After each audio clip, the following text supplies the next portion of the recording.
Good evening, and that's my cue to start the show. Welcome to another live edition of the Hard Rock and Sports Show, live from high atop Hard Rock and Sports Studios in beautiful scenic Monroe, New Jersey. We are your 2-hour weekly get-together, where we bring you the biggest news from around the worlds of hard rock, heavy metal, of course, the wide world of sports. And guys, guys and gals, hopefully, welcome to Thursday night, December. Wow, I can't believe it. December the 4th in the year of our good Lord, 2025.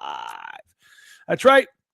Only a few short weeks left to this 2025 year, and we're creeping in on the end of the year and the beginning of 2026, and it's going to be a little bit of a slow end of the year for us guys. The two Christmas Eve, Christmas Day, and New Year's Day fall on a Thursday. Now, I can see us doing a show on New Year's Day. Christmas Day, we will not be doing a show. I can guarantee you. I can't see any reason that we would do a show on Christmas, but maybe we'll do one New Year's Day. I have to talk to Jeff about when he's going to do the dead list.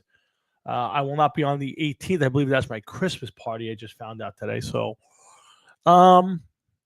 anyway, lots to talk about tonight in the worlds of not much in the world of hard rock and heavy metal. Of course, Ozzy Osbourne's birthday was this week. 70 would have been 77, the Ozman.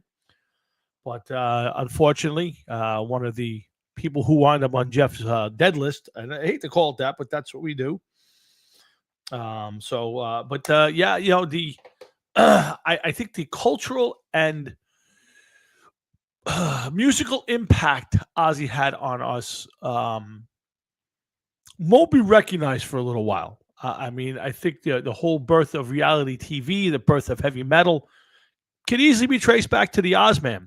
And sorely missed. Unfortunately, he was out of the limelight for the last few years of his life, dealing with all his ailments and injuries and all of that. So we miss him and the Hulkster and Ace and so many icons from our childhood this year. I'm sure I'm forgetting a few, but to me, those are three huge ones. I mean, Kiss is the first real band that I ever really got into and loved. Of course, the Hulkster. I mean, the Hulk was the man in the 80s, To me, he will always be the guy when somebody asks me about the 80s, that'll be the first thing I think of is Hulk Hogan. Now, I don't know if anybody else feels the same way, but for me, it's always about Hulk in the 80s, the A-Team, Hulk Hogan, MTV, there's so many things that when you think of the 80s, and to me, it's the greatest decade. The 70s where there was a lot of economy issues, bad politics, just creepy, bad. The 60s, I guess, must have been nice. I mean, but you had the war, Vietnam. There was a lot of unrest in the country. I believe the 80s was that boom, from early 80s, after the hostage release, a Miracle on Ice, the country took a major turn up, and we had probably 6 or 7, maybe 8 great years of the 80s. And to me, it was the beginning of technology. Atari and Nintendo and all that stuff started to poke its head out. So I mean, you had that, obviously cable TV. MTV, where it was back when it was a music station. So to me, the 80s, you still hung out outside. We were still out all day and night, but there were other options on a rainy day or a boring day. You could break out your guitar or play some video games. I remember being in the 80s, sitting in my parents' house, still living in the basement. This had to be 86, 87. And being playing Nintendo, talking on the phone, cordless, not cell. And, getting up at 10, 11 o'clock on a Friday night and going out or just staying in and playing some video games and watching VCRs to be able to bring home a movie from the theater, usually not right away like today when it wasn't made for TV stuff, but you can grab a videotape and take it home and watch your favorite show. And pay-per-views got huge, wrestling and, so many things were born or created or enhanced in the 80s. Again, for me, I got to see Lawrence Taylor and Don Mattingly and their careers. Just a great decade. I don't know if anybody else feels the same way. Hopefully you do, but to me, the 80s were it. And even though Kiss was more of a 70s band, this is when I started to play music. This is when I started to get into all of that. And of course, like I said, Hulk Hogan and some of the other icons. And then, the Ozman, even though Ozzy was a 70s child as far as the music scene goes, and Sabbath coming out in the early 70s, maybe late 60s, Ozzy and his album in 80, 81 with Blizzard revolutionized metal. Yeah, again, Jeff and I talk about this, and I don't know if he necessarily agrees with me, but at the end of the day, Sabbath, yes, again, they changed it. They made it. They were the birth of heavy metal, but I don't think anybody called it heavy metal till later on, and it wasn't till Blizzard hit the streets. When Blizzard hit the streets, music turned. And like I said, I can tell you just from my memory, like going to school and seeing kids in sham shirts and Sassoon pants and Jordache and Sweet Oars and all of that kind of stuff. And the next thing you know, everybody's wearing, denim and jeans and sneakers, and who's got their jackets painted and long hair, mullets. I had a mullet. That's right. And, that Ozzy and Blizzard of Oz and that band changed music. As for me, I'm not saying my parents had any sort of epiphany. I'm not saying everybody had that, but for me, the 80s changed music forever. It started with that, and then the year 1980, it was Iron Maiden, it was British Steel, it was Back in Black, it was I think Scorpions album came out in 80, if I'm not mistaken, but it was in that same time period. Just great albums, Moving Pictures, even though it's not metal, but there was such great bands, and that was the start of it. And then for 4 years, I would say 3-4 years, easy, maybe 5, that just blew up. And then you started, then it kind of turned with the glam bands. Started with Motley Crue and Poison, and then it just worked its way into the rest of them. And a lot of it I didn't listen to back then. I listen to it now. I'll be honest. The first one to tell you, I didn't listen to Trickster and Warrant, and a lot of those bands. I didn't think of anything of them until 10 years ago, 15 years ago. But you had the birth of thrash with Metallica and Anthrax and those bands. To me, 80s hands down. I'm so proud. I'm so proud. I am happy that I was born in that time frame. I got to experience so much. So much. It was still the era of hanging out with your friends. You sometimes, like in the summer, you might work a day job. You may hang out with one set of friends during the day and play ball and this and that. But it was right after dinner. Everybody kind of congregated. The girls would come out. If you're lucky, you got a few beers.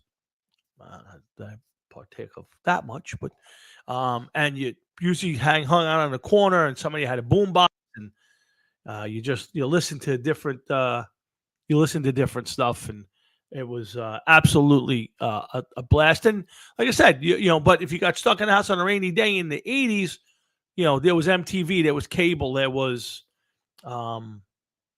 hold on, this is my pops. Let's get my pops on the phone right now. And then hopefully Jeff will pop up. What's up, Pop? Dad.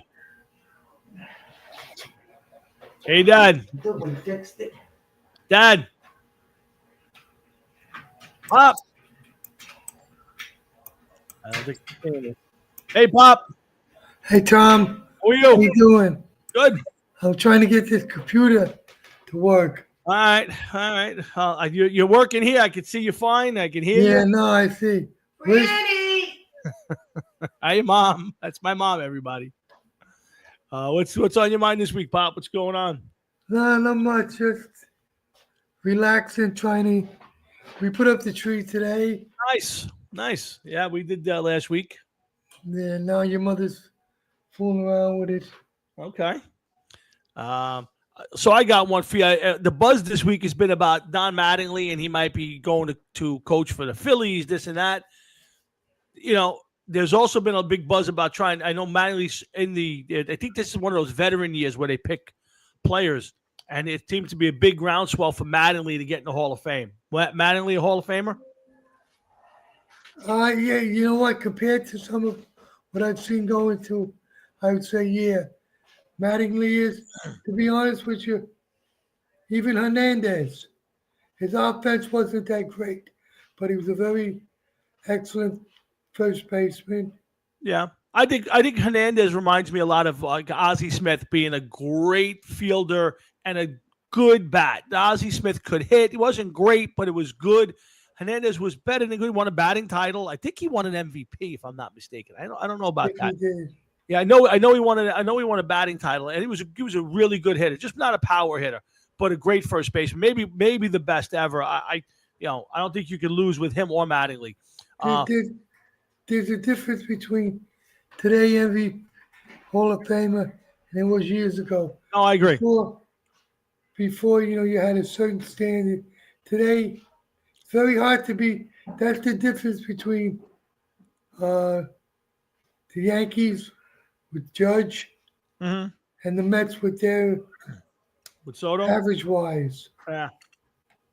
No, I get it. No, there's a difference. You're 100% right. There's definitely a difference, but yeah, I mean, to me, I go back and forth. For me, Mattingly was the best player in baseball for at least 5 years, maybe 6, but for sure, he was by far the best player in baseball. Should have won two MVPs, only got the one. Should have had 2. I don't know why my brother's calling me. I'll call him after doing the show. I at this point, you're right. I think when you compare him to the guys who have been going in, there's no doubt in my mind he's a Hall of Famer. But I compare that 5-6 years to Sandy Koufax. Yeah. Koufax only had about 6 years. Yeah. And I mean, there's no doubt, and nobody can question you that he was not the best pitcher that I know I've ever seen. And I think I've seen some great pitchers. Marichal, Ford. Yeah. Yeah. And again, Sandy Koufax is another great example that there's a guy who see the problem with Koufax is his early part of his career wasn't good, right? It wasn't. He sucked. Yeah, and then it was a middle part of his career that he was great, and then was he great to the end, or was there kind of a period there? No, he was great to the end.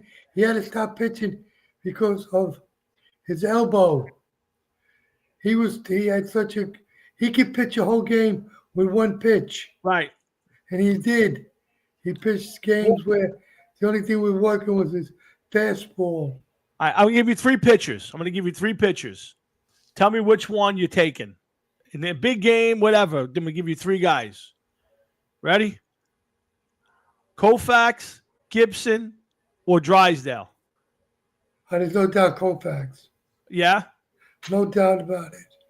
The thing I liked about Drysdale was he was a mean son of a bitch.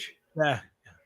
He was a big guy. A home run, you better not look to see where that ball landed. Same thing with Gibson. He was a big guy, Drysdale, right? Yeah, very big. Yeah. He was 6'4", 6'5", but he was just, if you hit a home run against him, he'd watch you go on the bases. Uh-huh. But Koufax was the complete opposite. No, gentlemen. He wouldn't hit you. That big, I don't know if you're aware of the big to-do they had between the Giants and San Francisco and the Dodgers, where Marichal hit, let me get it straight. Gibson, no. Go Couple ahead. I got a senior citizen moment. All right, it's okay. So there was a issue there, and I think I know the story. Koufax would not retaliate. Am I right? Right. Yeah. So what happened was when Marichal got up to bat, Roseboro hit him from the rear, just caught his ear. Uh-huh. And that's why Marichal hit Roseboro over the head with the bat. Oh, okay. Yeah, that's a famous one. I never saw Sandy Koufax pitch. Everybody talks about it. He was great for about 6 or 7 years, just unhittable, untouchable, and he went to the Hall of Fame. So, I hear all this talk now about Mattingly and the injuries, and the numbers are decent. But yeah, again, if you're comparing him to the guys who've been in, and who've gone in lately, there you go, Frankie Catalano, Johnny Roseboro.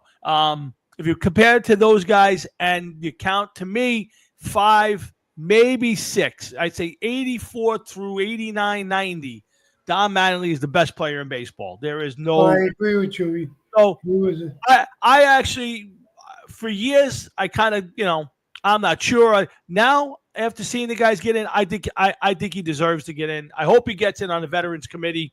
I also did, every year to talk about Thurman Munson. I love Munson. I'm just not sure Munson was quite the same. I'm not sure he was in the top 5 or 10 best players in baseball. I'd have to really go back. I mean, he won MVP. Don't get me wrong, and he was a great catcher. May have been top 3 catcher in baseball. I mean, for sure, bench people will say he's the best. Now it's him. It's either Munson or Fisk is the second guy. I always think Munson's the second guy. Some people say Fisk is, and Fisk is in the Hall of Fame. But take for instance now, Derek Jeter. Yeah. He was never great at one thing. He wasn't a great shortstop. Nope. He wasn't a great runner. He wasn't a great fielder. You wouldn't put him in with a Mattingly, Hernandez, Ozzie Smith. He wasn't great. It's just that he was good at everything he did. I agree. That is a big difference. I think that the difference for Jeter, though, because he wasn't even the top, I would say he's not even the top 4 shortstop of his era. I mean, A-Rod was obviously better. Omar Vizquel was a better fielder. I think the kid from Boston, there were 3 or 4 guys who were better shortstops than him. The thing that made Jeter was, 1, playing in all those World Series and winning them, and 2, always having that magic moment. Right. The play in the stands against the Sox, the flip play, MVP of the Subway Series.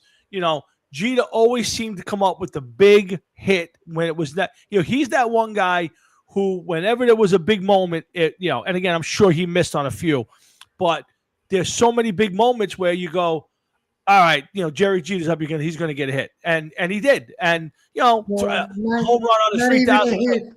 Not only a hit, just make the play. You wouldn't say, what the hell is he doing?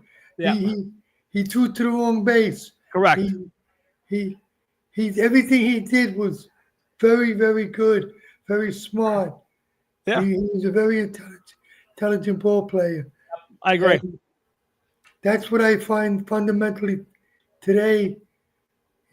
A lot of these guys, they just stand back, swing with all your might. They don't matter that the home run is. They don't want a 300-foot home run. They want a 500-foot. Yeah, no, I agree with you. That's the problem with baseball today. It's the sacre. I think what happened was when they had the strike year in '94 and they came back, and they say baseball got saved by the home run. McGwire, Sosa, and Bonds, and everybody was hitting the home runs, and it drew the interest, and people came back in droves, and that kind of launched us into this new era of, okay, you can hit 20 points, 30 points less, hit 5 extra homers, and that's what they teach and that's what they preach. And I don't find that good baseball. Like, I long for the days of playing small ball and bunting runners over and stealing bases and doing little things. I think that's more exciting.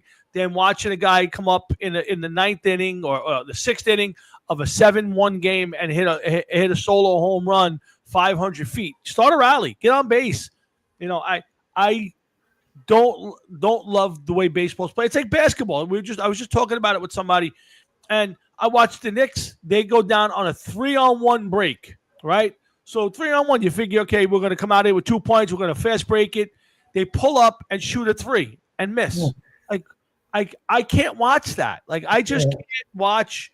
I agree. Basketball. I watch the Knicks in the playoffs. I'll catch the occasional game. I just don't. I don't like the fundamentals of the way the games are played now. And again, that goes to football as well. I mean, guys sitting, guys not playing injured. I mean, there's hurt and there's injured.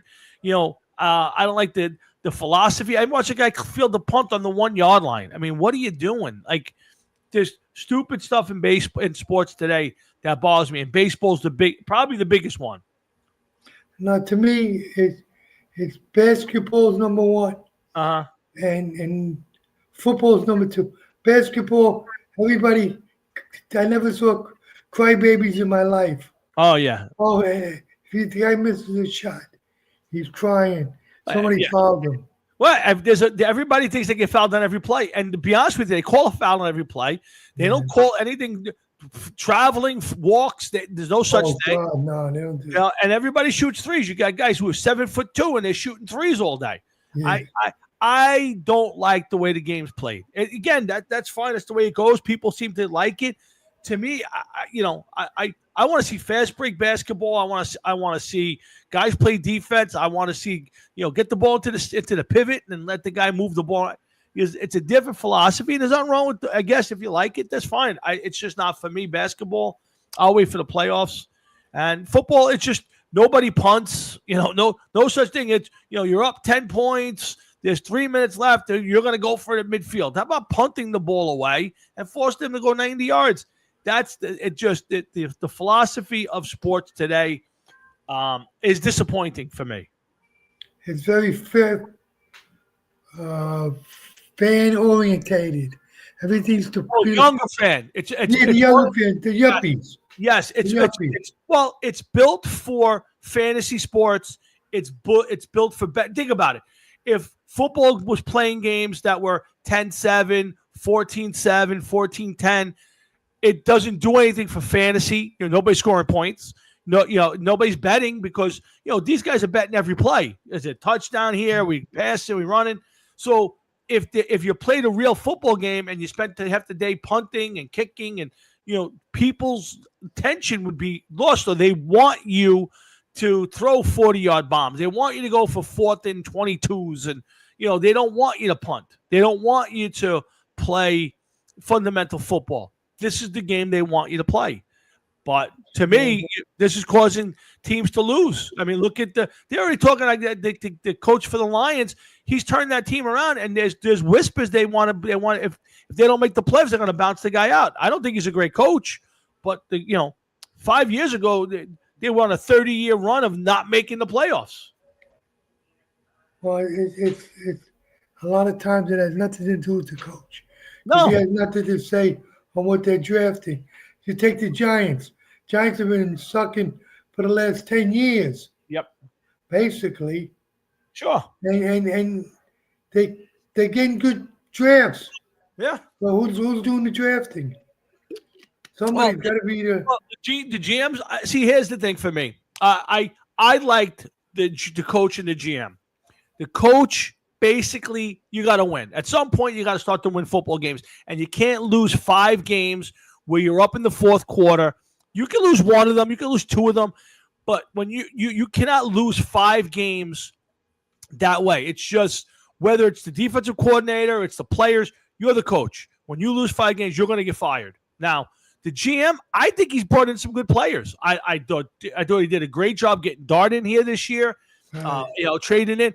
I like Joe Schoen. I think he's done a good job. Now, have they won enough? No.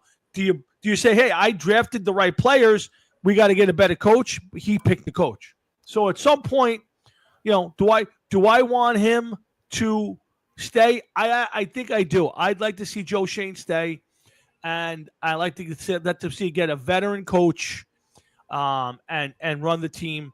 But I think the Giants have done a pretty decent job over the last few years with the drafts, free agency. Brian Burns was a great move last year. Thibodeau hasn't been great, not terrible. I don't know about Abdul Carter yet, but I think I've seen enough good stuff from Joe Schoen. I would keep him, but I don't know how other Giant fans feel. But it's a tough spot. Do you blame the coach, Dad? On this one, you can't blame. You can never. It's like blaming the jockey on a horse. Yeah. He's only as good as the horse is. I've seen some of the greatest jockeys in the world look like jerks. Right. But let's put it this way. You're up in 5-6 games in the third quarter and you lose them. So that tells you what? Your players are good enough. Maybe it's the coaching decision, or is it strictly on the players aren't good enough? The one game that he lost because he wouldn't go for the 3-pointer. Was that against Philly?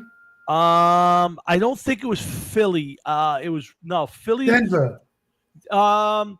It could have been the Denver game. They're the one that's when they gave up 33 points in the fourth quarter. They lost by 3 points. Yes. Yeah, they lost the Dallas game by 3 points. They lost the Philly, the Denver game by 3. And they were up by at least 2. Chicago, they should have. Yeah, Chicago's another game that they lost. I think it's the Chicago game where he didn't kick the field goal to put himself up. He went for it instead. There's so much. Now you can't even offside. I got to tell you that I'm going to do an offsides. Yeah, the outside kick. Yes, that's the new rule. Yes, because of the way they have it set up now. The kicks, everybody lines up at a certain spot, and the kick is way back. You have to, if you want an onside kick, you got to say, "I'm onside kicking." We're going to move this thing around. I get it. I get it on both ends. I don't like it. I say, I thought they had a great idea, and I know the UFL does it, and instead of onside kicking, you get one play. I think they said it's like 4th and 19 from your end of the field. So instead of onside kicking, you get to run one play. If you complete the play, you keep going. If you don't complete the 4th and 19 play, the other team gets the ball there anyway. So to me, it's the same as whether you onside kick and don't get it. You're basically the game's over anyway. So in this day and age, I would rather them, instead of trying to onside kick, I'd rather them run one play. The offense gets one shot at a 4th and 19 or 4th and 20, whatever the play is. And if they get it, they keep the ball and keep going. If they don't get it, the other team gets it, and pretty much it's over. I don't know. Maybe because I don't know. I just try to see Dick Butkus, Ray Nitschke. These guys play that kind of game, and a guy makes a tackle and he's doing a dance. Yeah, you get paid for. Dude, Dad, I agree. I couldn't agree with you more. I hate it, even when it's my own team. Guy gets up and he barely makes a tackle. The guy basically runs into him and they trip over each other. And the guy jumps up and he's pointing and he's there. I'm like, point up, like you're supposed to tackle the guy. Like this isn't anything special you made. You get paid for. Yeah, I mean, even with the touchdowns, like I get it. Like some people enjoy it. To me, you score a touchdown, flip the ball to the referee. You want to kneel? You want to do some high fives? Get back to the. To me, act like you've been there. I mean, if it's your first one, okay, I get it. But these guys who basically make a tackle in the middle of a game and they're hooting and hollering. I'm like, as far as I know, that's what you're supposed to be doing out there. But you get paid. Yeah. It's That's like what they wrote the check for. It's like you doing a job where you're working and finish it up and start dancing. Yeah, it's like I poured concrete today, and all of a sudden I'm dancing, I'm jumping down, and the boss goes, "Dude, you're supposed to pour the concrete today. That's what you're supposed to do." No, this is special. I did this special today. Yeah, sports is baseball the same way. All of them. The guy for who was it? Texas. The guy that got caught throwing a pitch in the dirt. Yes, yeah. Now, let me ask you a question. He's got to be making $15-16 million a year and somewhere near there. What the hell could they be paying him for him to throw the ball? I don't. What you don't know is, did he owe somebody money and he had to do it? Was he? Sometimes that it's the excitement of the gambling. It's not the money. I mean, these guys. I'm guaranteeing he wasn't betting, $1 million a pitch. He was probably 5, 6, 7, $50,000 for all I know. No, they said he was he the first pitch, if he threw it in the dirt, Yeah. they put a big bet. Now, I don't know about you, but if I'm a bookmaker and you give me $1 million on a guy throwing the first pitch in the dirt, Yeah. I'm gonna Yeah, I'm going to see what question I that say. one. Yeah. I get it. And again, here's a guy who's making millions of dollars a year, and How much he's going would to they throw be it away. paying him? Yeah, I don't know the answer to that. And that's the funny part about gambling. And how many degenerate gamblers you grew up with, and you knew that you'd say, that you got no money in the bank, you got no money, to bring home for food, but you just gambled your entire paycheck away. Oh, you no, knew better. please trust me. I know about that. But Yeah. I just don't understand how much you could be getting. You're getting a substantial salary. No, You're making good money. 8 It's million, not- 10 million. it ain't about the money, Pops. It's about the excitement. It's about Yeah, the but day. what is excitement throwing the ball in dirt? Again, to me, you're right. Because to me, it's not about anything other than, it's one thing if you said, okay, tonight I'm going to hit a home run. I'm about to bet $1 million that I'm going to hit a home run. Right. That's exciting. I can at least say. But if you go, all right, I'm going to bet $1 million that I'm going to throw a ball in the dirt. Okay, that's not that hard to do. I mean, so to me, I don't know what the excitement about it is, but it cost the guy his career. He's done. He's never. I mean, whether he goes to jail or any of that stuff, he can never play organized baseball in the United States. And No. to me, you're 20-something years old and you're getting paid to do that. Man, oh man, I would. There's nothing I would do that I would ever.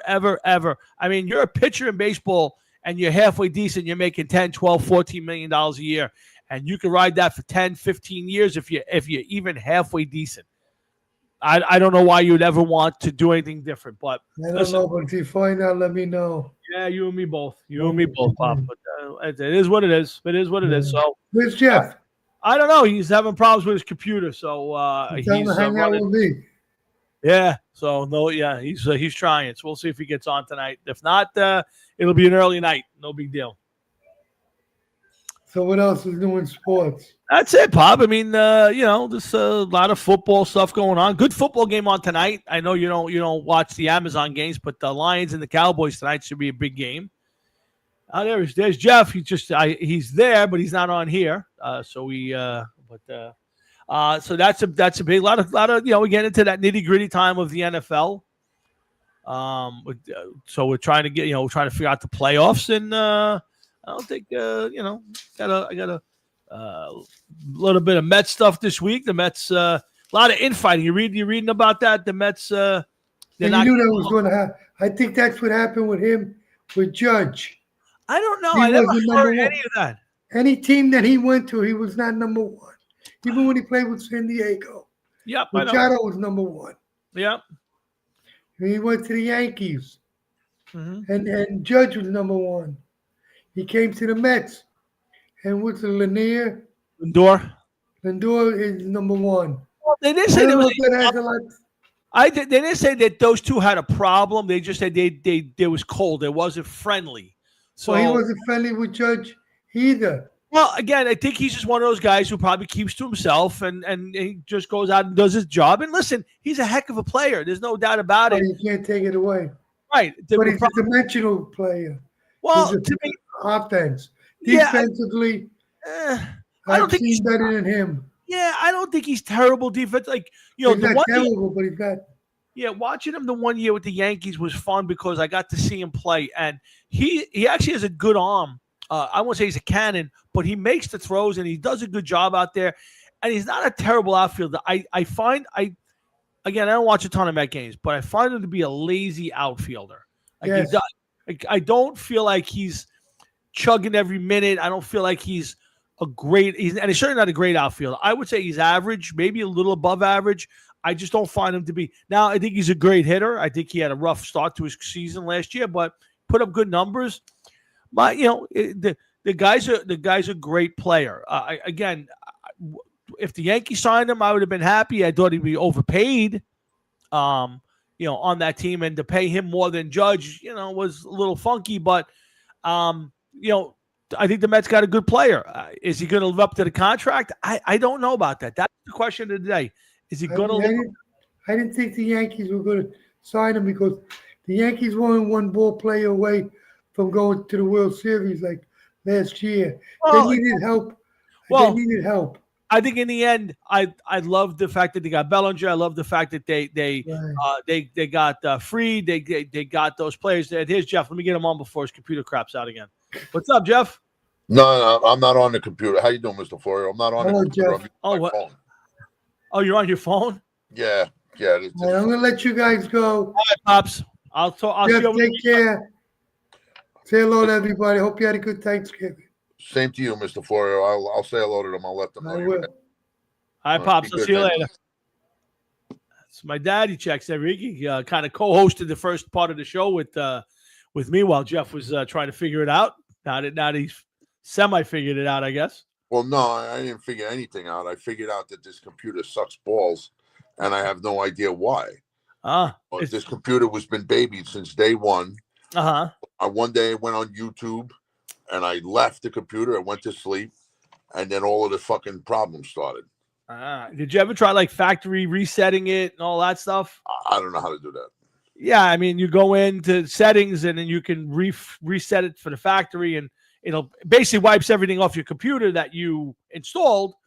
But maybe that clears it up if you think that maybe something kind of happened while you were on, you had it opened up on YouTube. I have no idea what happened when I was on YouTube. I know, like right now, I don't know if you can see it, but see the little wheels are turning.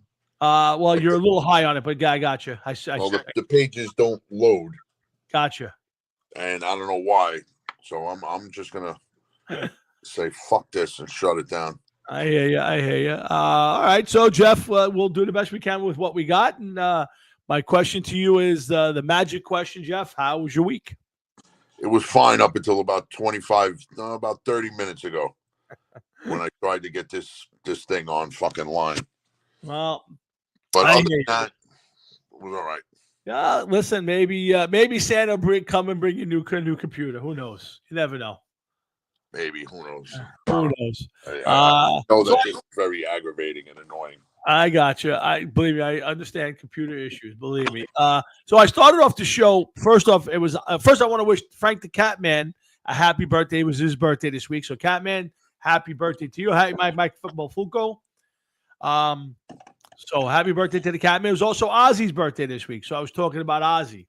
Yeah, I believe yesterday was Ozzy's birthday. I believe so. And I said, it's been we're almost to the end of the year. It all started with me saying, listen, we're in the last couple of weeks of the year. We have a show next week. I don't think we're going to have one on the 18th. That's my company Christmas party if I'm forced to go to that. And then the 25th, obviously, is Christmas, so we won't be doing a show. I was thinking, though, that we might still do one on New Year's Day, first of the year. Do you have an issue with doing one on New Year's Day evening? As of right now, no. But, who the fuck knows? Yeah. So I said, okay, so no big problems. We can figure it all out. But when do we get the dead list? You're going to have to bring in the dead list next week. Already? Well, if we don't come out on the 18th and we don't do the 25th, that's really the last show before the end of the year. By rights and by rules, you have to do the dead list at the last show of the year. You're right, but we also have what do you call it? There's extra time when nobody. Yeah, that's the rub. Don't forget, we did that one year, and a couple people died after you did the list. You had to revise the list. Yeah, that is true. Now I'm looking for an extension cord, which I can't fucking find, so that I could sit down. I don't have to stand in my bathroom with the phone on charge. You're a freaking mess. Oh, God. And just Frank Catalano, happy birthday. I did see your okay, look at this. We got an extension cord. There you go. I did see what he said, but I can't see the chat when I'm on the phone. Gotcha. Yeah. So happy birthday to big Frank Catalano and Ozzy. And I got into the Ozzy thing, and I was talking about how, growing up in the 80s, I was born in the 60s, and yes, I was a child through the 70s, but growing up in the 80s I think, is going to go down as one of the greatest decades ever. Forget about all the politics and economy and all that other shit. Just from the standpoint, Jeff, think about this. You're in the 70s. It's a rainy day. You can't go out. You got 3 channels of TV, nothing to watch, right? We get to the 80s. We get to the 80s. You got MTV. You got cable TV first. Now you got MTV, right? Now you got Nintendo and Atari and Sega and all of those things come out. You know, the 80s was you can be in the house all day and still be not driving your parents crazy, or you could be out and then there were plenty of days where in the 80s, you know, we were out all day and into the night because that's what you still did in the 80s. You know, everybody either worked during the day or went to school, or you hung out with maybe some other friends or part of the friends. And then at night, everybody got together and you hung out. Maybe you had a beer or two if that was part of the crowd. But you still had that camaraderie that's missing from the later generation. Would you agree with all of that, or do you have a different spin on it? Yeah, you know, somewhat. Yeah, I mean, it's the time we grew up in. But if you ask somebody from the 70s when was the best time, they would tell you from the 70s. If you ask somebody from the 60s, they would say the same thing. You know, that the 60s were great. I gotcha, and that's fair. But it was great for us because that's when we I'm doing the first show from in bed. And I got my whack pack with me. There you go. There's the cat and the dog. We'll check on them again in a little bit. You got your own version of the whack pack. That's nice. Yeah. But yeah, I just think that it was the kind of the beginning of all that cool stuff that gave you stuff to do while you're in the house. Like if you came home from work and you didn't have plans, or it was pouring rain and you weren't meeting up with everybody, there was things to actually get VCRs. You could actually take a movie home with you and watch a movie in your house.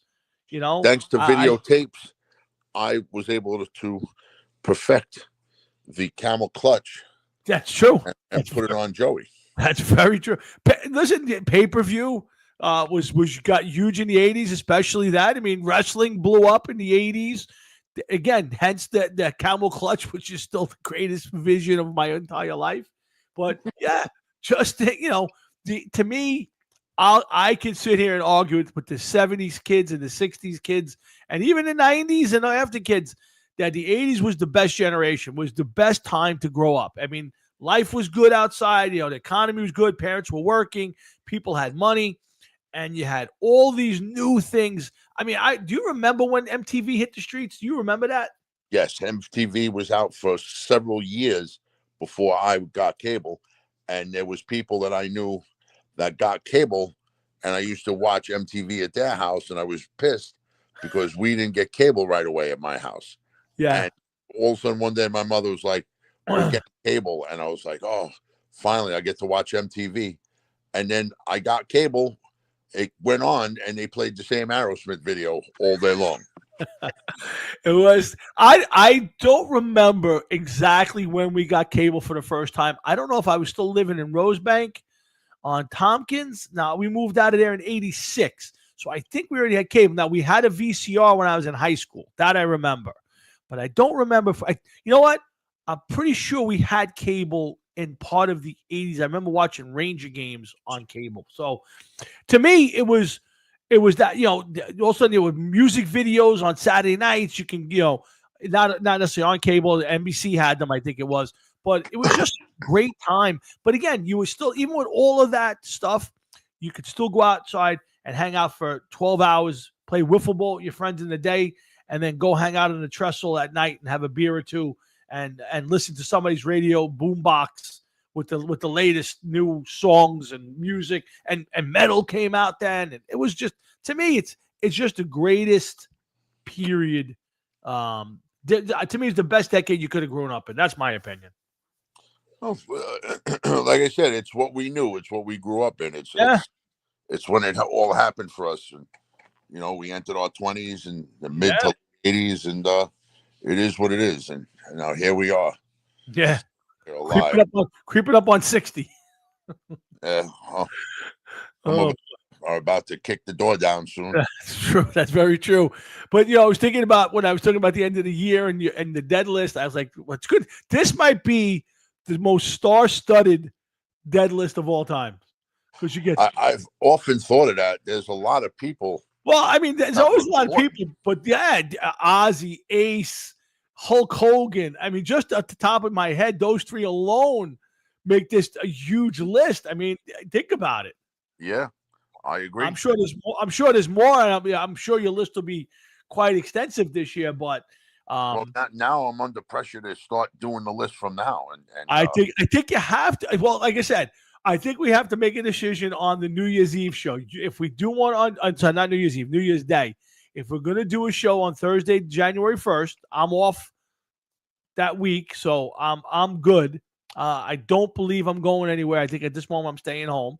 So to me, it's either you're doing the dead list next week, January 1st, or January 8th, which I think is kind of bougie bullshit because that's kind of week. It's a week late. The dead list gets done on the last show of the year every year. Oh, well, we'll have to figure out what we're gonna do. I guess. That or we have to do a special show, one or the other. But I would start working on your list. But this might be the most star-packed dead list ever, and unfortunately, it may only get more star-studded from here on in because they're all getting a little old out there. Yeah, you're right. Anything could happen at that point in time. Yep. And as long as none of our crowd winds up on the dead list, we'll be all right. Yeah, that's going to be a rough dead list, man. Yes. That will not be one that I cherish. No. But anyway, so we got a little bit of show to do tonight. We still got about an hour and change. The Broncos and 86 are the only teams in the NFL to win 4 straight games by 3 or fewer points. Frank Catalana throwing a little football trivia in there for you, a little football facts. Thank you. That was a great year. And I don't think the Broncos are real. This year's Broncos? This year, I have an issue with this year's Broncos. Okay. And the Patriots. Wow. Okay. I'm going to bring the football, so you might as well go ahead with since you segued us right into that guy. Let's start with the Patriots. Go ahead. There's no doubting that both these teams are hot, but let's start with the Patriots first. They've won like 9 games in a row? I think it might actually be 10. Hold on. They won 10 straight. 10 straight. Yep. Okay. Now, do you really think that both Patriots and Broncos are now capable of quite possibly putting themselves in a position where they have to win out the rest of the year to get to and win the Super Bowl? Because I just don't see it. I don't think that they're going to be. They're 2 young teams. I don't think that either one of them is going to be able to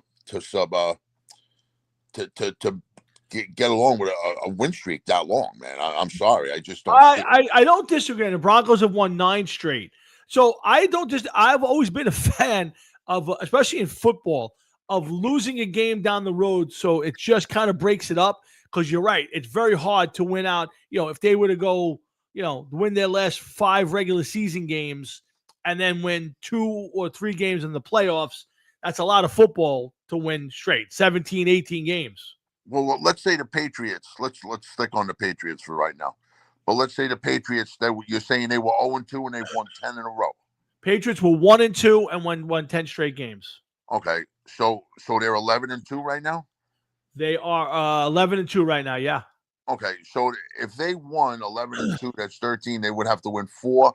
They would have to win possibly up to anywhere from 7 to 8 games straight on top of what they already did, and I just don't see them capable of doing it. I'm not disagreeing. And again, if you want to know their schedule, you want to know their schedule? Yeah. Hold on, I'll give you that schedule right now. It's going to help them, Frank, but it's still, that's a lot of games, man. It's a lot of football to win. Think about what you're saying. It's a lot of games to win, man. And I just don't know if they're a team versed enough to win that many games and win that many games, win their division more than likely, and then go into the playoffs and sweep All right. So the Patriots have a bye this week. Okay. Now they come back out of the bye and they get the Buffalo Bills at home. Okay. Well, let's stop right there. Buffalo. I think that's a team that I think they're unraveling. Yeah, I agree. I think there's a couple teams unraveling them. The Lions. And did Chiefs. You see what happened with Buffalo? They picked up Darius Slay, and now he said he don't know if he wants to go and play football anymore. Oh, really? I didn't see that. No. And he's not reporting to the team. Yeah, Buffalo. I agree with you. I think Buffalo beats the teams they need to beat. But I think in games like that, it's tough. So, all right. So we giving Buffalo's got to go to Foxborough and play. Are we giving them the win? Buffalo, who's winning that game? Well, what are you doing? The Patriots first? Yeah, we're doing Patriots first. Oh, okay. I think Buffalo loses. Okay. So then the next week the Patriots go play at Baltimore. I think that's going to be a big game for Baltimore. I don't know much about the Patriots, to be honest with you, what their strengths and weaknesses are. But I'm going to go with Baltimore on that one, man. I think that somebody sooner or later is going to step up in that division and start doing something right. Okay, so now the last two games are at the Jets and home to the Dolphins. So the one place that I think they could slip up without, listen, anybody can have that bad game. I mean, like you can lose to the Dolphins in Week 18 because you're worried about the playoffs. How many you're playing, but. I think you obviously the Baltimore game, and Baltimore's got a big game this week with Pittsburgh. They're both, I think, 6-5, trying to win that division. There's a couple of games that they can lose against good teams with Buffalo and Baltimore, and then there's the Jets and the Dolphins, which to me would be monumental losses if they were them. So there is a chance for them to lose a game or two, and still be the best team in that division in that league. Well, they're going to be the best team in that division, and quite possibly in the AFC, because nobody else is really stepping up other than the Broncos. Yeah. And like I said, who knows? I mean, maybe it's Broncos and Patriots in the AFC Championship game, I would tell you, I mean, listen, how are the Jaguars 8-4? The Colts have slipped a little bit to 8-4. The Texans are 7-5. So that division is still up in the air, and while they're all playing well, none of them scare me. Why am I not seeing more? Why am I only seeing one? Oh, they moved the divisions over. Okay, so the AFC South, the AFC North, the Ravens are 6-6, the Steelers are 6-6. They play each other this week. Bengals are done. They're 4-8. Browns are 3-9, and they're getting Deshaun Watson back. Don't worry. Yeah. Also, don't forget Pittsburgh and Baltimore have 2 games left to play against eeach other, right? Yeah. Yeah. Yeah. So they may cancel each other out at this point, but one of them is going to win the division. And then the West, the Broncos are up 2 games, 10-2 over the Chargers at 8-4. Unless they make a miracle run, you got to think the Chiefs are done at 6-6. It'd be a little bit of a miracle for them to get there. Let's see. Do they give me let's go back. I want to go back and look at the playoff picture at this moment. Let's see if I can get to that. Playoff picture. Okay. So in the AFC, we'll hold off on the other side. Right now, it's the Patriots, Broncos, Jaguars at 8-4, Ravens, Chargers, Colts, and Bills. On the bubble are the Texans, the Steelers, and the Chiefs. They say the Dolphins are hanging in there, and the Bengals, I'm not buying that. The Jets are still in it. I mean, there's a whole bunch of teams that are still in it. Printed by like 0.001, and everybody else. So many things would have to happen for the Jets to even make it that it's never going to happen. Yeah. So the right now the bubble teams right now, I look at it is okay. So it's the 3 wild cards are the Chargers, because I don't think they're going to catch the Broncos to win that division. The Colts have a chance to win the division, although the Jaguars at 8-4 are the team in there now, and the Bills. That's the other wild card team. With the Texans at 7-5, and Frankie's right, they got a great defense. The Steelers, who I don't think are very good, and the Chiefs, who I don't think are very good, Jeff. No, they're not. They're not good. Yeah. So this is really interesting with that the Patriots have rebounded this quickly. right now to where they are right now. And the Broncos are 10-2. It's been quiet for the Broncos because I said before the year I did not believe in the Broncos. And I've been completely wrong. Their team has played really well. They've got good quarterback play. They've been playing great defense. So to me, those are the two best teams, regardless of who makes the playoffs right now. Yeah, well, it's hard to argue that fact, but I just don't. I don't know if these teams are both capable of keeping the winning going for as long as they need to. Let me give you the Broncos schedule at this point. Let me give you the last few games of the Broncos, just for shits and giggles. Let me see. So week 14. That's this week's game. Yep. Okay. They play. Week 14, 12-7. They play the Washington Redskins. So at Washington, they should win that. I would agree. The next week, week 15, they're at the Las Vegas Raiders, who are a disaster. They should win that. Right. Okay. Now here's a couple tough ones in a row. You get Green Bay at home, tough game. Yes. Jacksonville at home, another tough game. And Jacksonville doesn't scare me though. I got you. Me either, but they are 8-4. So I think Green Bay is a trip. And then obviously last week, week 17, is Kansas City. That's going to be a tough one because I don't care what anybody says. Until they're out of it, they're not. I agree, and that game might come down to not necessarily the division, but that might be the game Kansas City needs to get into the playoffs. Yeah. So it's a tough schedule for both teams. I think there's a couple of pitfalls in there for both that they can lose. I come away very impressed with both of them, and especially the Patriots, because I think the kid Drake May's played really, really well. They've got a good defense. They got a great coach. And again, all of that can be said for the Broncos. So to me, it will not shock me if those two teams wind up in the AFC championship game. I think they're by far the two best teams. Can they run the field? I don't know. Do they need to? Probably not. And I think it would behoove them to lose a game along the way. If I was one of their fans, I would want to see them blow a game here and there. Frankie, I didn't see the charge. Oh yeah, you're right. Week 18, last game is against the Chargers. He's absolutely right. My fault. The last week, so they have a couple division games going for themselves. Yeah. So from Green Bay to Jacksonville to Kansas City to the Chargers, they've after the Skins. I guess we could call the Jacksonville game an easier game. I guess, but beating your division rivals 2 weeks in a row, teams that might need those games for the playoffs. That's a tough road. So I don't think the Broncos have an easy thing. And I think the Patriots have a better schedule to get themselves to a AFC number one seed, if you're asking me. Hard to disagree with that.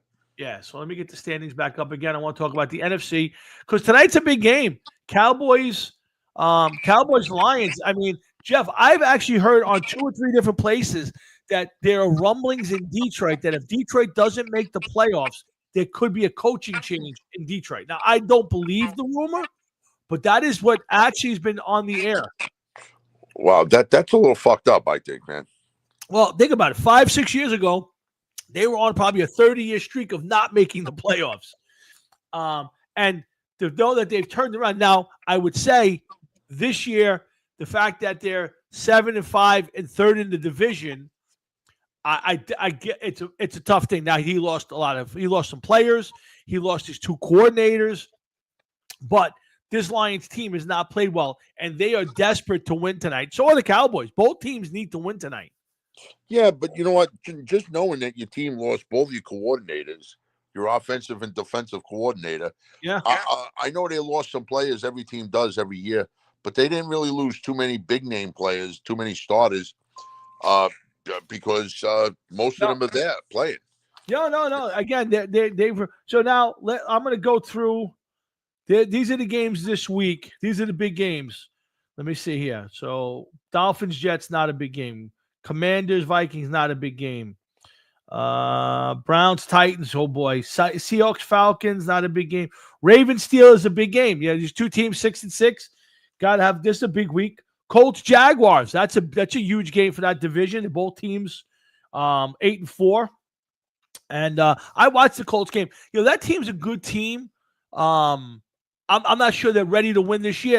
And I would tell you, I think at the end of the year, they're going to regret the trade for Sauce Gardner. Not because he's been hurt, not because this and that, because I don't think that was the trade that was going to put them over the top, and you gave away a whole hell of a lot to get him. I'll take it. Yeah, no, as a Jet fan, you love the trade, but you got to think, if you're the Colts, to me, when you sell the way you did, that's kind of like the Rams trade where you go, all right, we're mortgaging the future, and we're going to give up 3 years for the next 3 years, but this year we're going to give ourselves a chance to win a Super Bowl. Like, I just don't think they're ready to win a Super Bowl, but they're a good team. They're a very good team. Yeah, no, they're definitely not there yet. Even if Sauce Gardner wasn't hurt, they're not there yet. I agree, and I think that's a trade you make in the offseason where maybe you give up, or even if you do it in season, you give up a number 1, maybe a number 3. But even the wide receiver they got, the Jets, in that trade has played really well. Was it Mucci or whatever that kid's name? Mechie or something. Yeah, that traded for the Jets. If you're Mucci, the GM for the Jets, you got to pat yourself on the back. If you make no other moves, that's a really good one for the New York Jets. I mean, I can't do it now because I'm on my phone to do the show instead of on the computer. But there was an article on ESPN. The 10 things that have gone well for the Jets so far this year. And their defense has actually gotten a little bit better since the trade. Yep. That's one thing. Slightly, not much, slightly. Yep. And they were talking about some of the new guys that they got in the trades. And it's hard to disagree. Yeah, they've done some talent back. Yeah. Now, the one thing I would say is I thought the one big negative for that franchise. I thought the Quentin Williams trade is going to turn out to be a pretty good one, I think, for them. The rush signing of Justin Fields, that was a bad move. But short of that, I think they've handled the season pretty well. Now, will the coaching get better? Will the players get better? We'll see. But I would give the GM a easy B+ on what he's done so far on that team. Well, let's see what happens. Let's see if it continues to work that way. All right. So another big game this weekend: Packers Bears. I mean, you're talking about a 9-3 Bears at 9-3 and Green Bay at 8-3-1. That's a huge game for that division. For that division. Let's see: Rams, Cardinals. No, Chiefs, Texans. It's a big game for both. I mean, especially the Chiefs. The Chiefs cannot afford to lose many more games. No, not at all, man. But I got to tell you, that team does not look like the same Chiefs team. I don't know if it's the defense. I don't know if it's the receiving core. I don't know if it's just the magic's gone or, you had 5 great years. Maybe it's time. But I would be shocked if they made the playoffs. But if they make the playoffs, you can't count them out. Well, we will say I'm getting fucking phone calls. This blows. It is what it is. All right. And then Eagles, Chargers Monday night. Big game for the Chargers. But, again, getting back to the Lions tonight, Jeff, they are 7-5. This is a team that's won the division a couple times. There were a few plays from the Super Bowl 3 years ago. There's an outside chance that this Lions team, let's get the playoff picture back up, that this Lions team doesn't make the playoffs. So right now, the Bears are number 1 seed. Could you imagine the Bears are number 1, the Rams are 2, Eagles 3, Bucks 4. Seahawks 5. That's gonna be your worst nightmare. Sam Darnold. Was that Sam Darnold? Yeah, Sam Darnold at number 5. Packers, and then the 49ers. Then you got the Lions and the Cowboys are 8-9. So that's a huge game for those two teams tonight. Yeah, as far as Sam Darnold goes, I keep waiting for him to fucking crash back down to earth. He is letting me down. He really is. He did the same thing last year, and I said, there's going to come a point where he's got to win a couple of big games, and that's when it's going to happen. It happened last year. He needed to win those last 2 games of regular season. Yeah, but he won enough. He won enough to sign himself a massive extension. Gotcha. You know, he's doing good right now for Seattle because they didn't lose yet.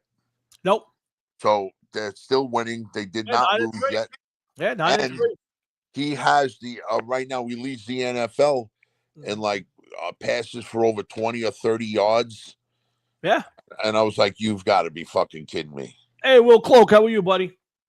Yeah, again, I but the Lions are the 8th right now. They're one team out. They lose tonight, and the Cowboys jump in front of them. So this is huge. And while I don't believe that Dan Campbell gets fired off a miss year, it definitely puts him on the hot seat next year. I don't know about that. I'm telling you, Jeff, this is a different NFL. This isn't the old NFL where you have 5 great years, you're going to get 5, you're going to get 3, 4. I mean, look at how many Mike Tomlins are out there where you've been very mediocre for a long time, and you still got a job there. That doesn't happen, and even now, but you think you got to look at it this way. The Lions are a team that didn't even make the playoffs or have a winning record. Now all of a sudden they're in the playoffs 2 years in a row, possibly a 3rd year in a row, and contended for the Super Bowl in the first 2 years. And until they're knocked out, you don't know what's going to happen. But I mean, right now you have to assume that they can make the playoffs. No. I think they make the playoffs, all bets are off. He's fine. But if they miss the playoffs this year, there's a little bit of a hot seat next year. I'm not telling you, they don't come back next year and he has a great year that it goes away. I'm just saying, if he misses the playoffs this year, last year they were the best team in football and they got bounced early. There isn't a lot of grace period anymore in the NFL. So, guys get 1 year, 2 years, and they're out and done and coming back. I think he's a terrible X and O's guy, but I think he's a great CEO culture guy, and he'll get another job no matter what he does after this one if he gets fired. But I think it's interesting. But the Bucks, Eagles, Rams, Bears. I mean, that's not murderer's row right now. I don't. Who's the best team in football right now? To me, it's the Patriots or the Broncos. Yeah. Well, it's hard to dispute that, but I don't know. I don't know. Yeah. I mean, you do have the Bears at 9-3. You got the 49ers with all their injuries are 9-4. You got the Rams. Oh, by the way, the Rams, thanks to Matthew Stafford and Devontae, I have like 40-something fucking touchdowns between the two of them this year in fantasy football. Yeah. Again, Frankie, you think the Rams are the best team in football? I don't know. I won't argue that. I don't think that I don't disagree. A couple weeks ago, I would have said for sure. I just watched the Patriots, and I don't know if they're peaking too early, if that's such a thing anymore. But I just think watching the Patriots, their defense is really good. Their quarterback play is good. Their receivers are on the ball. It's a tough place to play. I think that's another one of those things where do you want to go to Foxborough in January or early February and have to play a game up there? Now, I think they got one of the top 3 coaches in the NFL right now. So Patriots? Yeah. Vrabel's to me is one of the top 3 coaches. We can argue Sean Payton, him. People put Sean McKay from the Rams. We'll talk about the guy from the 49ers. But to me, Vrabel, Sean Payton, those guys would probably choose for them on the Broncos. Yeah, I think getting the 1 seed playing in those places, it's tough to play. The crowd's into it. The weather's a factor. To me, yeah, to me, anybody gets the home field in the playoffs makes a big deal. So, but a lot of great football coming up this weekend. There's some really good games, and a lot of it matters. It's still a lot of teams alive at this point, Jeff. No, I know. I was already surprised to see that some teams got eliminated. I know the Giants got eliminated like 2 weeks ago. Yes. The Cardinals were eliminated, and then this week I think another 2 or 3 teams got eliminated after Sunday. Five teams: the Raiders, the Titans, the Cardinals, the Saints, and the Giants are all out of the playoffs. That's it. Everybody else. When does the Kyler Murray experiment go away? I'm curious on that one. I think this is the last year for that. And Geno Smith. You know, somebody brought up the other day, the guy who should coach the Raiders next, and I don't like the guy, but I think it would be great to see. The next guy to coach the Raiders should be Rex Ryan. Why? Because I think that guy, his bravado, the bullshit, he's Raider material. I would love to see Rex. I'm not saying it'd be good. I just think it'd be funny. And I think he would fit that culture the way they want it to be. I would love to see Rex get that job for a year. He wouldn't last more than a year or two, but I don't think he ever will get another job again. I think nobody wants that in their building after the end of the Jets and the Saints, the Bills. We will. I don't see him getting anything either. But he's also on TV.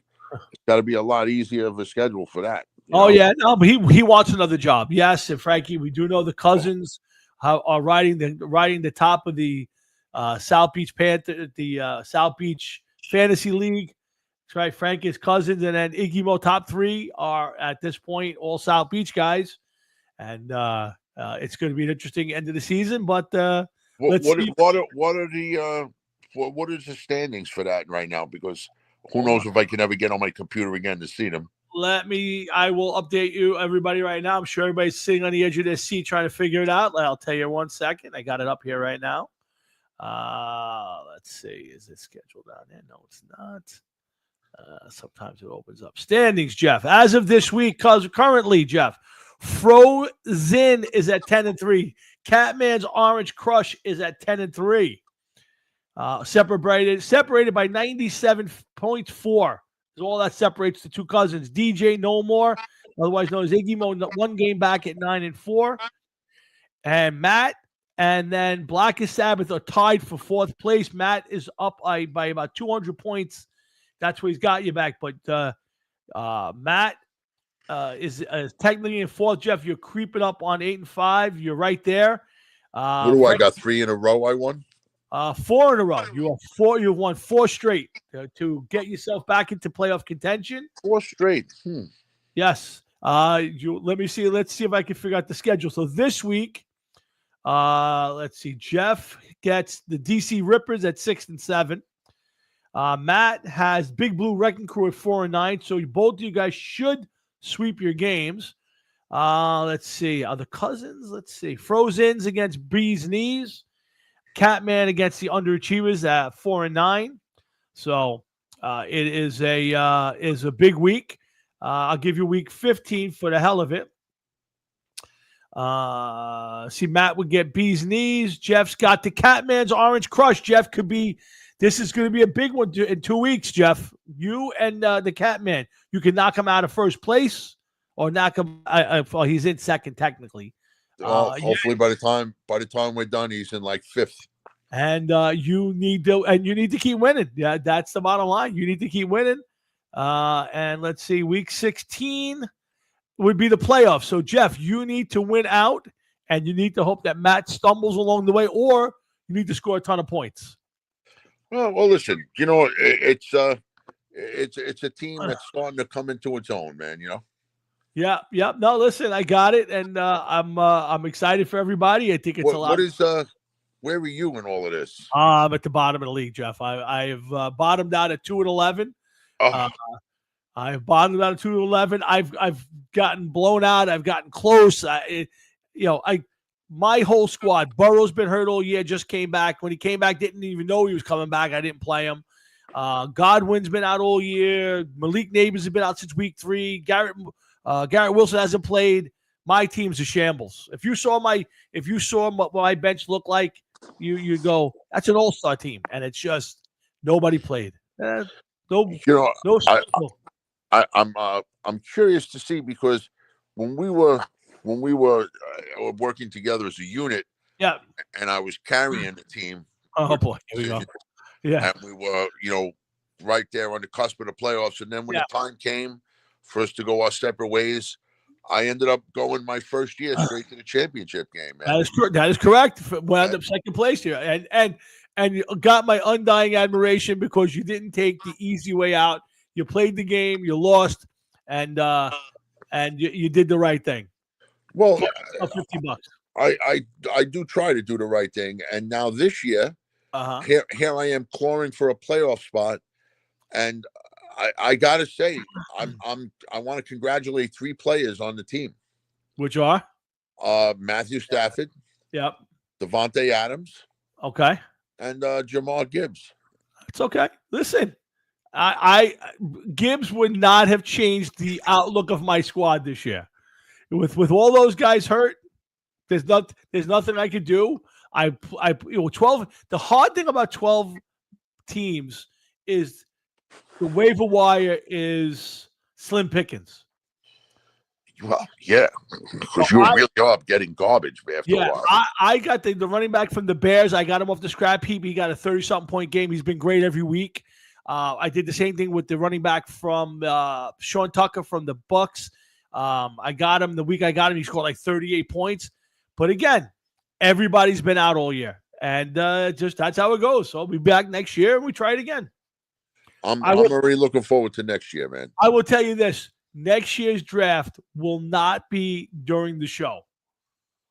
No, because I'm too distracted. Next year's draft will be on a Friday night, probably, or a Saturday morning. It will not be Thursday night. It will be, it could be a Wednesday night. It will not be Thursday, and during the show. That I can promise. Because I would tell you, I was completely distracted. You're trying to do the show. You're trying to have a conversation, me and you, and then you look up, and the next thing you know, it's your pick. And you're like, I don't know who to pick. So, listen, I hear you. That's why last year what I did when it started is I put a bunch of guys in the queue. Yep, I do say. And I just put all the big names, all the big players in there, and then when my time came, I stumbled a little bit. I mean, I made my pick. I took Jamal Gibbs with the first pick, but I wasn't sure that I wanted to go that way. I'm happy I got him. I think that's like the second or third year that I've had him. Mm-hmm. I've had Williamson from the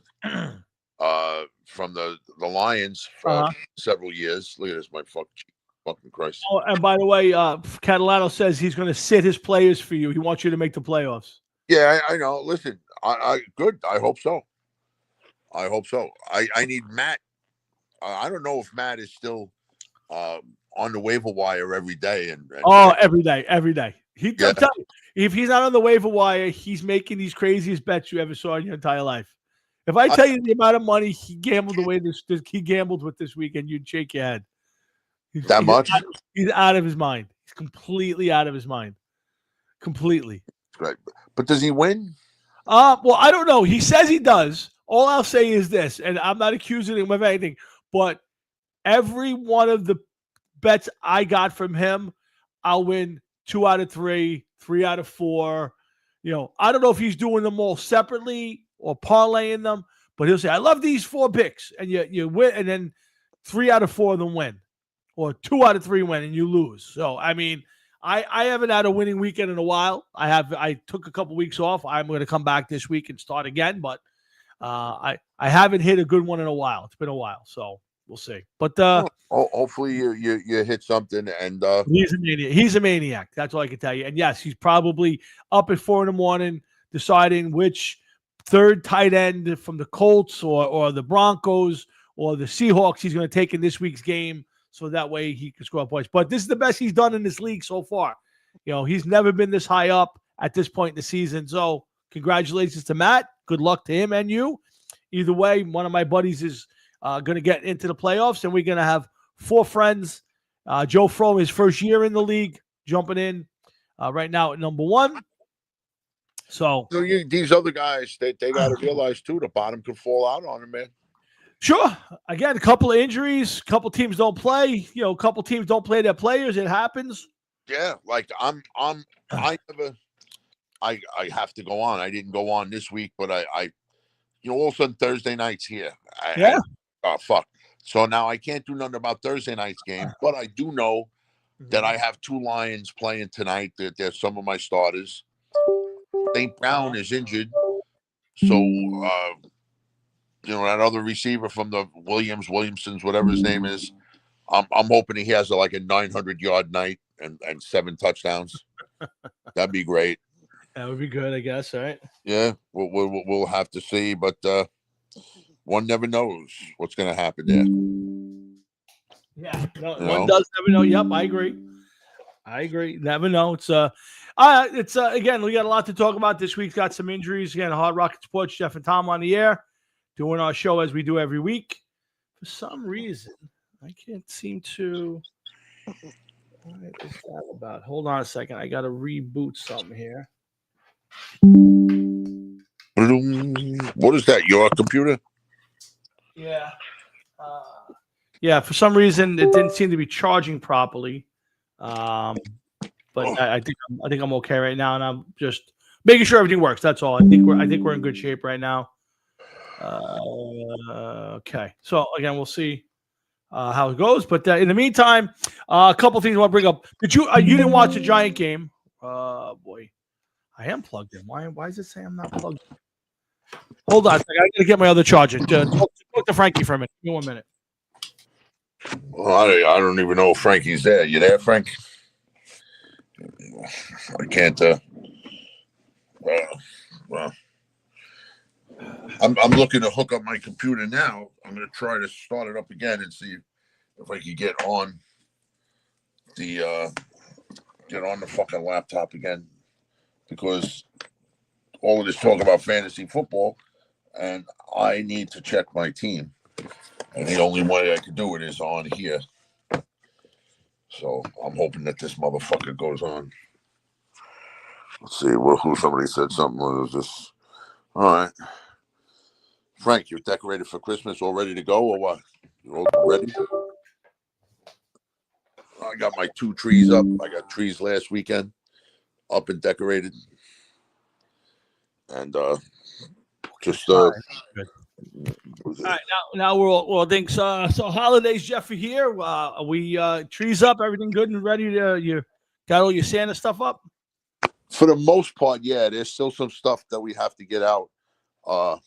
My wife wanted to get some more stuff out, but we got so much stuff everywhere. It's unfucking believable. My God. Really? Oh my God. It just won't stop. Just will not stop. There's so much shit. Yeah, we over decorated this year more than we've done the last few years, but it's still not overly done. The tree's up. I went with a 5-foot tree this year. I went smaller tree. Is there a reason? What you get, a real or artificial? Real. Always. I got nowhere to store a tree where we live here, so I don't have a artificial anymore. So I go to Lowe's or Home Depot and I get a nice tree, and I got a nice one. And I was standing there and I'm looking at the trees and I'm deciding, I'm looking at the 6-footers, there's an 8-footer. And then I saw this nice little tree over and I went, how about a 5-footer this year? A nice smaller tree, a little easy to deal with. I have to put as many, we went no balls on the tree this year, Jeff, no balls, only lights and ornaments. Really? Yeah, no balls at all this year on the tree. I just said, so I'm glad I did, because all of a sudden, I got the tree up, we got the water in it, the whole bit, and we came home and a couple of the ornaments fell. The tree, the limbs were kind of dying and dropping, and a couple of things took it tough. So I'm glad I didn't go. Yeah, but we did get all that. I got the Charlie Brown stuff up on the thing. I haven't finished that yet, but I got a couple of Charlie Brown things up in the studio here, and. Frank wants an Entenmann's donut. I am craving a donut, Frank. That it's weird you said that. I've been on this diet again for the last week, and I've had no sugar, so I am absolutely craving a mochi nut donut. Not me. My fucking every once in a while, if you hear a bleeping on the phone, that's the thing telling me my sugar is going up through the roof. I don't know why. Okay. Tom, I will be right back. It is that time. Do your thing. We'll be right back. All right. All right, you got it. We got the Hard Rocket Sports. That's Jeff and Tom, and we're here for a few more minutes tonight. Glad that you guys have joined us. I want to talk about real quick. I know Jeff's not going to have much on the Lane Kiffin thing. College football is dead. I think we have to officially call it the NFL minor leagues. Between the NIL and the transfer portals, which is no more than just contract negotiations and free agency. Now, Lane Kiffin, I mean, how do you, I know he says he wanted to coach, but, how are these guys allowed to negotiate new contracts? I'll get to that in a minute, Frankie. I will tell you that. How are these guys allowed to negotiate a new contract, sign a new contract in season? I mean, I get the free agent, the transfer portal, the signing period. They're going to have to change college football because, here's a team that finally is making its way into the playoffs. They're playing great football, Ole Miss, and their coach up and leaves after the rivalry game and heads to another rival to coach. I mean, it's just disgusting. I love college football, but I got to tell you, it's really getting harder and harder to watch. What is it? I was talking about Lane Kiffin and him leaving Ole Miss basically in the middle of the season now to go coach LSU. Meanwhile, Ole Miss is in the running for a playoff spot, and they've had a really great season. They've got a good team, and this guy's really a carpetbagger. He's been run out of Alabama. He's been run out of USC, whole bunch of teams, and it's just what I said was the college football has turned into the NFL minor leagues. Like the NIL money is just contract negotiations, transfer portal is just free agency, and now you got coaches in the middle of the season just up and leaving. I mean, it's hard to watch, and he is a dick, Frank. You're absolutely right. Lane Kiffin's a dick, and I think I believe he's an overrated coach, but I just don't like the way it works. And yes, Frank, the Devin Williams thing, he wasn't terrible for the Yankees. He got better. He had a little bit rough at the end of the year. He's a good pitcher. I think it's a good move for the Mets. I mean, if you don't sign Diaz, which I think you will, he's a guy who's more than capable of being a closer. I think he proved he could pitch in New York. I mean, whether he had a rough start, he had a kind of a rough patch in the year for the Yankees, but I think overall he pitched really well. So I think it's a good move for the Mets. I mean, I'm assuming they told him that the chance he could be the setup guy and not necessarily the closer. So that won't be an issue. Yeah, you still do need Diaz, but if the money's outrageous and you don't want to sign him or he decides to take somebody else's money, it's a pretty good fallback is Devin Williams. I think it's a good move for the Mets. I didn't want the Yankees to sign him. I just didn't think he fit. I think it was a lot of bad blood with the way he got handled by Boone. So I didn't think it would be a good move for the Yankees to bring him back. But I think it's a great move for the Mets. He's a good pitcher.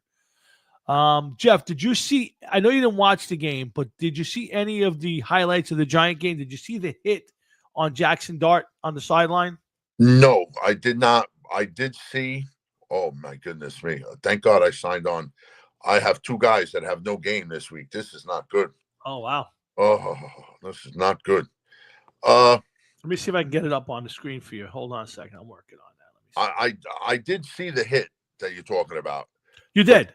Jackson Dart, man, dude, that guy needs to fucking slow down. Yeah, again, I don't have him. Again, I thought he did a much better job of not getting killed this week, other than that one hit. And to be honest with you, I didn't think it was a dirty hit. Now, I don't have a problem with the players. Oh, are they televised this week? Are they being televised this week, Frank? Or is it just this week? Because if the Kennedy Center Honors are on Sunday, I'm watching that. I mean, Sly Stallone getting the award, Kiss getting the award. I know Kiss doesn't play, but somebody goes out there and does a bunch of Kiss songs, so I'm going to watch that. Let me bring it up on the screen for you, Jeff, so we can kind of talk about it real quick. Yeah, let me bring the hit up on the screen. Yeah, go ahead. It was quite the hit. Yeah. And again, people reacted to a different way. I just didn't think it was a dirty play. I really didn't. Let's see. Is now streaming on Disney Plus. I'm going to leave the volume on that.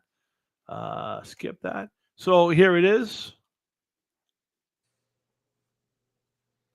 So he breaks out. He's running. good job by Dart. Now again, slide, but oh my God. There's people that get hit by cars that don't get hit that hard. Yeah, again, I did not find it to be a dirty hit. I mean, it's a hard hit. I have no problem with the guy with the hit. I do like the fact that the Giant players jumped in to protect him. I think there's nothing wrong with that either, even though I didn't think he did anything that he needed to be, the guy to be gone after 4. But I like the fact that the Giants jumped in and protected their quarterback, and that's all good. And yeah, but I think people, I think at this point, if we're calling that dirty, I got an issue with it. That's all. I just didn't want to. I think I would have to say I would go along with it being kind of dirty. The guy was going out of bounds. He was clearly heading out of bounds, and he got fucking destroyed. Yeah. So you know what? Next time you get a chance, either you destroy that guy who hit him, or you go after his quarterback and you crack the crap out of him. And Frank, you're right. If that was Mahomes, it would have been the death penalty. You're 100% right. I'm not disagreeing with it. If it was Brady, it probably would have been. But to me, I didn't have any. I have no problem, Frank. When I'm gonna look it up. If you figure it out, let me know if they're showing it or they're just recording it this weekend. Sometimes they record those things and they play it later on. I'd love to watch the Kennedy Center Honors for that. Never watched it before. It's always been too bougie for me. So, Jeff, you were saying that if you know that the guy is going out of bounds, you gotta do the right thing, man. You can't destroy the guy. I mean, come on. Listen, he could have easily tapped him out of bounds. And I'm not saying tap like baby him, but you could have hit him. He hit him, and you know what? It was in play. It wasn't a hit to the head. I didn't find it to be illegal. Now, again, I was happy the Giant players jumped in and went after the guy. I think there's nothing wrong with that. But to me, the next time you get a chance, crack the guy in the skull or go knock the shit out of his quarterback. So his quarterback goes, "Oh, dude, you want to go easy? They're killing me out here. Do that." Yeah, I know, but I mean, listen, as a Giant fan, you should worry about this kid. He's I'm not going to say he's reckless, but he's definitely not doing the right thing. You know what I'm saying? I agree with you. See, here's the thing. You have to be smart. So if you're in a blowout loss and you get the opportunity to run, slide, right? If you're in a game and you're trying to win and you need a first down, then you got to put your head down and you got to do what you have to do. I hope that the fact that he missed 2 games because of the concussion has kind of woke him up to the fact. Now, even just then, he was headed out of bounds. It wasn't that he was trying to go upfield. In the past, he might have tried to go upfield, put his head down. This one, he was going out of bounds. He just didn't get there fast enough. He was trying to get to the first down. I don't have a big problem with that in the sense he was trying to make the marker and get out of bounds. But you're right. He has to be smarter and stay on the field. He is a legit quarterback in my opinion right now, and I want to see him stay healthy. Yeah, would you play him? I wouldn't be playing him. To be honest with you, I wouldn't play him. I wouldn't play him right now. What? I wouldn't play him. I'd be playing Winston. To me, it's useless. He's got you already know what you got. He's already played. I personally would play Jameis Winston the rest of the year. Well, I do understand your point of that. I think you also have to understand the point where if you're playing him now, he's going to get more experience. I agree. And any experience that he would have gotten next year, he's going to be getting now. I understand all of that. To me, first off, there's a great chance that in next year, he's going to be playing in a totally different offense than he's playing this year. There's also a good chance that a lot of the guys he's playing with won't be back next year. New regime, possibly a new regime, obviously a new head coach. I don't think Kafka is going to get the job. So to me, I think he's gotten his game experience. I've seen enough. What I don't want to see is him blow out a knee, tear a shoulder, have some sort of injury that precludes him from being the starting quarterback next September.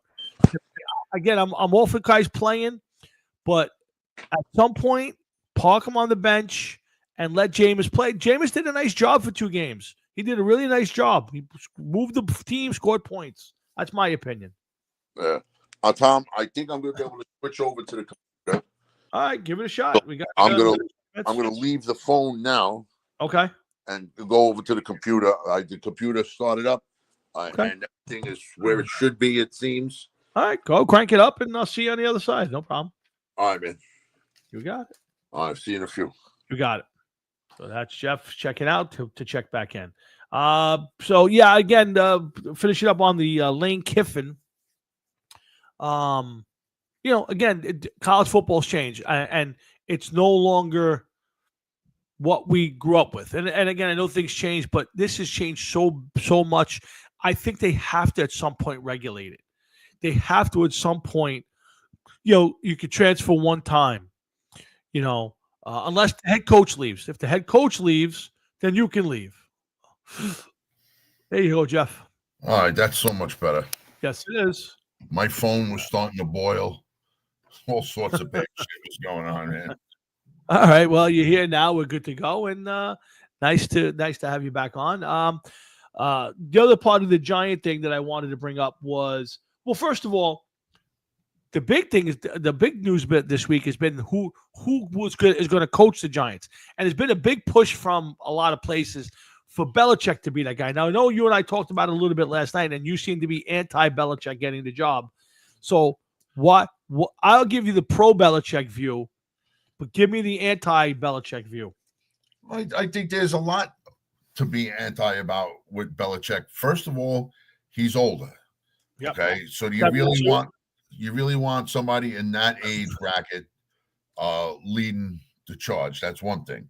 Okay. Second, okay, his girlfriend, is it a package deal? Do you really want to deal with her and her shit and with him and his shit?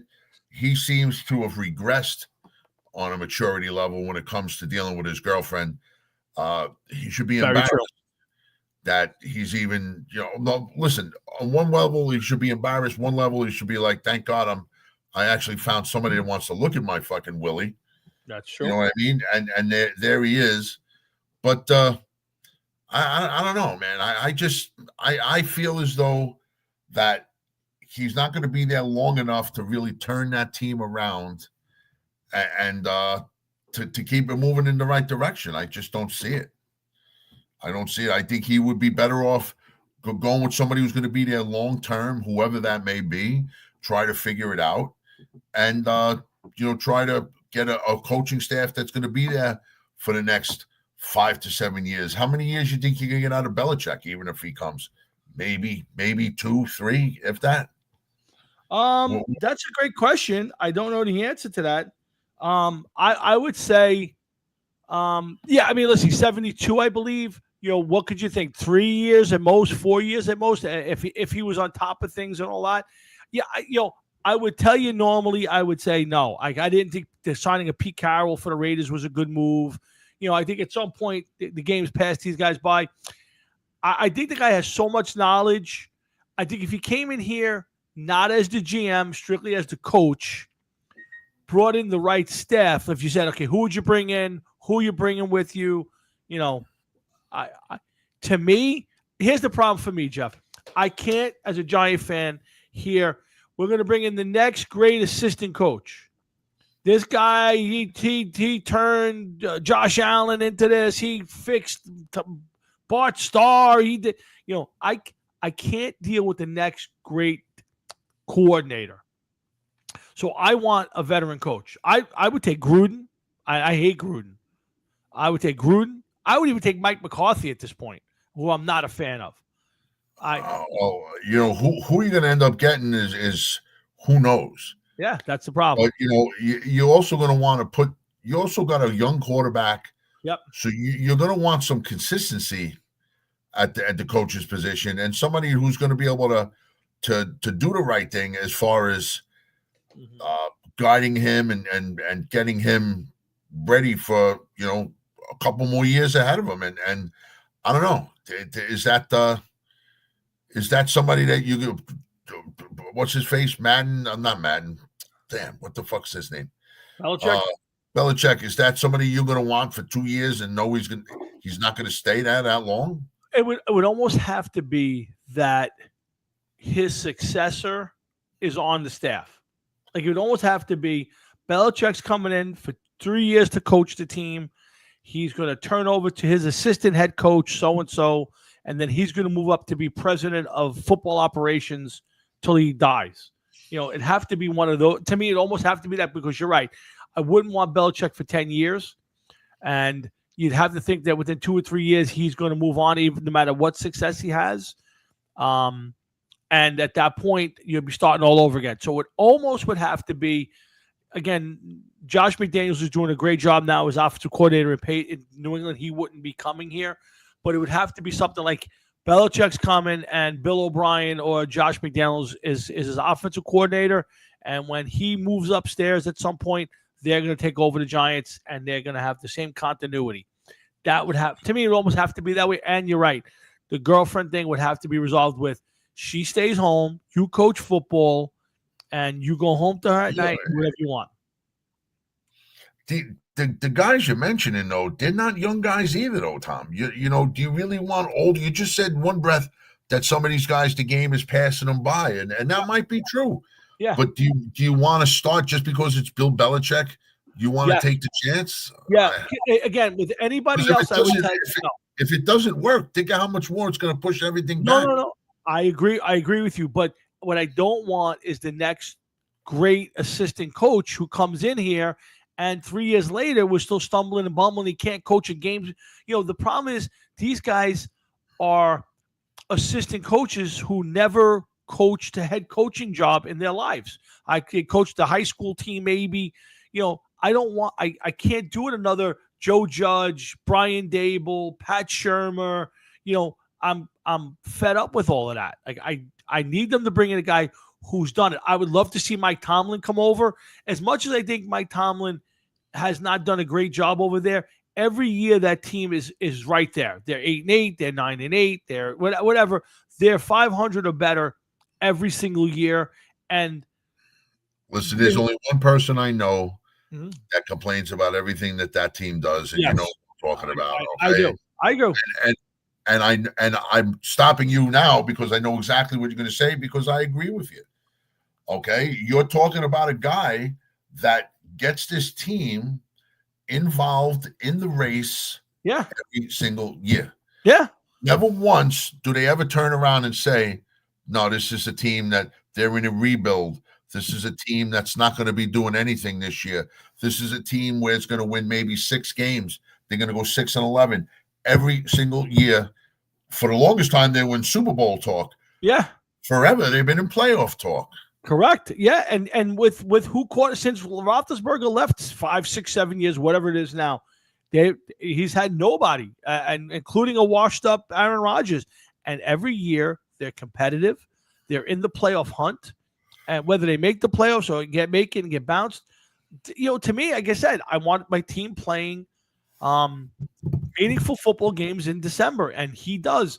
And that's the kind of coach I need for the Giants. I can't deal with the next assistant. They're talking about Marcus Freeman, the Notre Dame coach.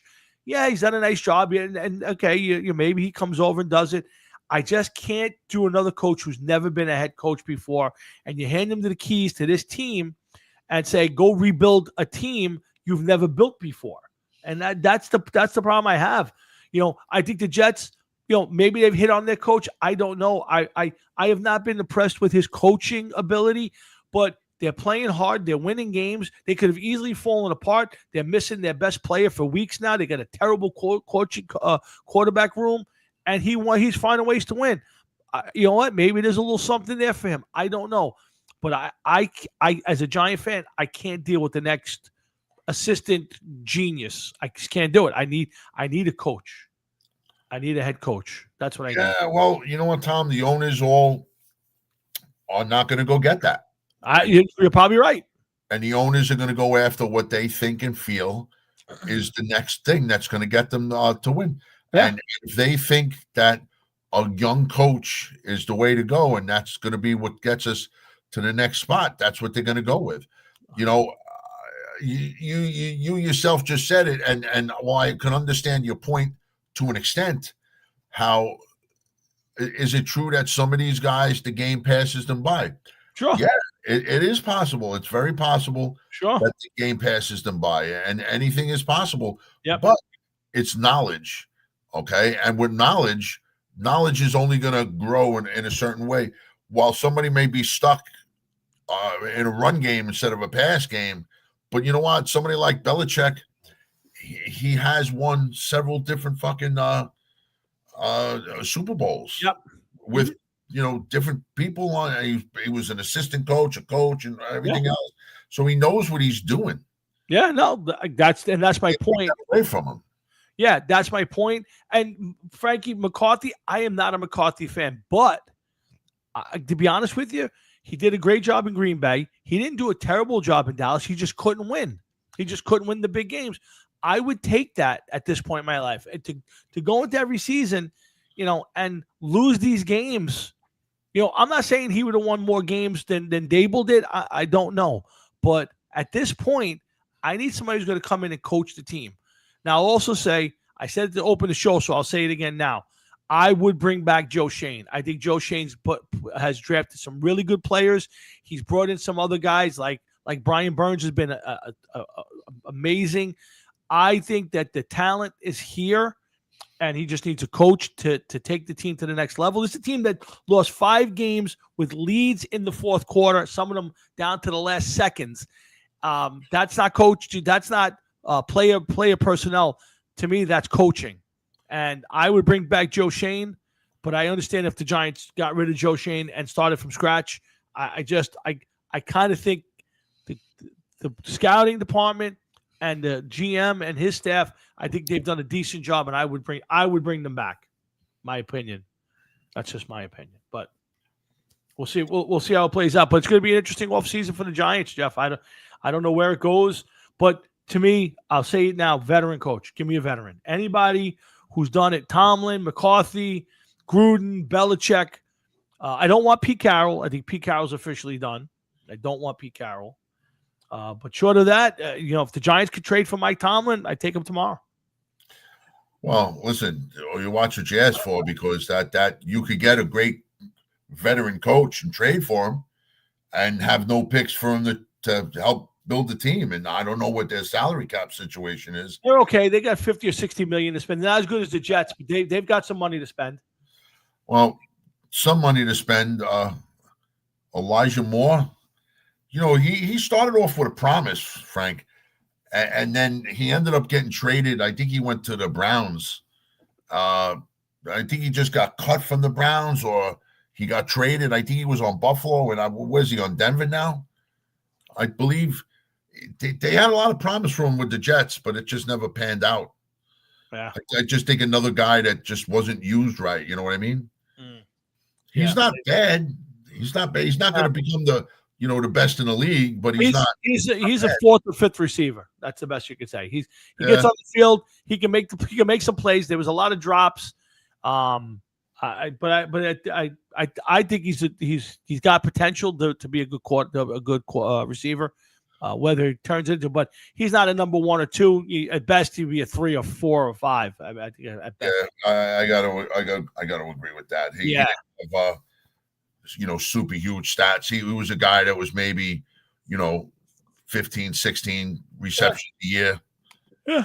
Again, a good player, but he can have one of those games. One of those guys, he can have a big game, to get 6-7 catches for 80, 90 yards, a touchdown, and then he could disappear for 3 weeks. So he's a good guy. Not for nothing. That's probably the best way. A big game for him is going to be 6 or 7 catches a night, and 60, 70 yards and maybe a touchdown. Yeah. Look up his career stats, bro. That'll tell you. Yeah, absolutely. And Hard Rocket Sports Chef and Tom will be back next week for another show. 18th will be off. I got a Christmas party, and then we'll let you know what the schedule is going to be through the rest of the year, which is really just the 25th. So Jeff, it's holiday time. You're in full holiday mode. I know the house is decorated and all that good stuff. First things first, how many Christmas-themed shows or movies have you watched to date? Well, you know what, Tom? None. Really? Shocking. Yes, and I'll explain why. Yeah. Because this year, I don't know what the fuck is going on in this house. And I wish my wife could hear me, that she would jump in and say something. Go ahead. We have been decorating now for the last week, and the house don't look any different. Okay. And it's just like every night we come home and we do something. So real quick, it started on Friday. I put up some lights in my sunroof. So I put on lights around the window, and then I put another set of lights up. The lights blew out. So I took them off. I ended up taking all the lights off of one window. So now I had to put the lights back on the window. So I put the lights back on the window. And I'm like, it wasn't covered the way it was the first time, this, that, the other thing. I'm like, I can't be part of that. I couldn't kill us. We had 2 trees. We had to deal with that. We had to get everything out. I had to take all of these bins out of the house, out of the shed. And my wife is like, I'm going to use that, but I'm not going to use that. I'm not going to use those to you. I'm going to use that. And so then we had to go through the choices of what's going to get used and what's not going to get used. The sunroom is so cold right now that like I plan on playing football when the show is done. I'm going to go on. I'm probably going to have to let the heat run about a half hour before I can get in there. Oh, really? Yeah, it's cold. If I can even get in there to play. And just, I had to do lights on the banister. Then my wife's like, I don't know if I like that. I want that. I'm like, you can't take that off, because if you take it off, I got to take the lights all the way off to take the garland that's off the stairs and say, just can't do it. Yeah. I'm just not doing it. I'm sorry.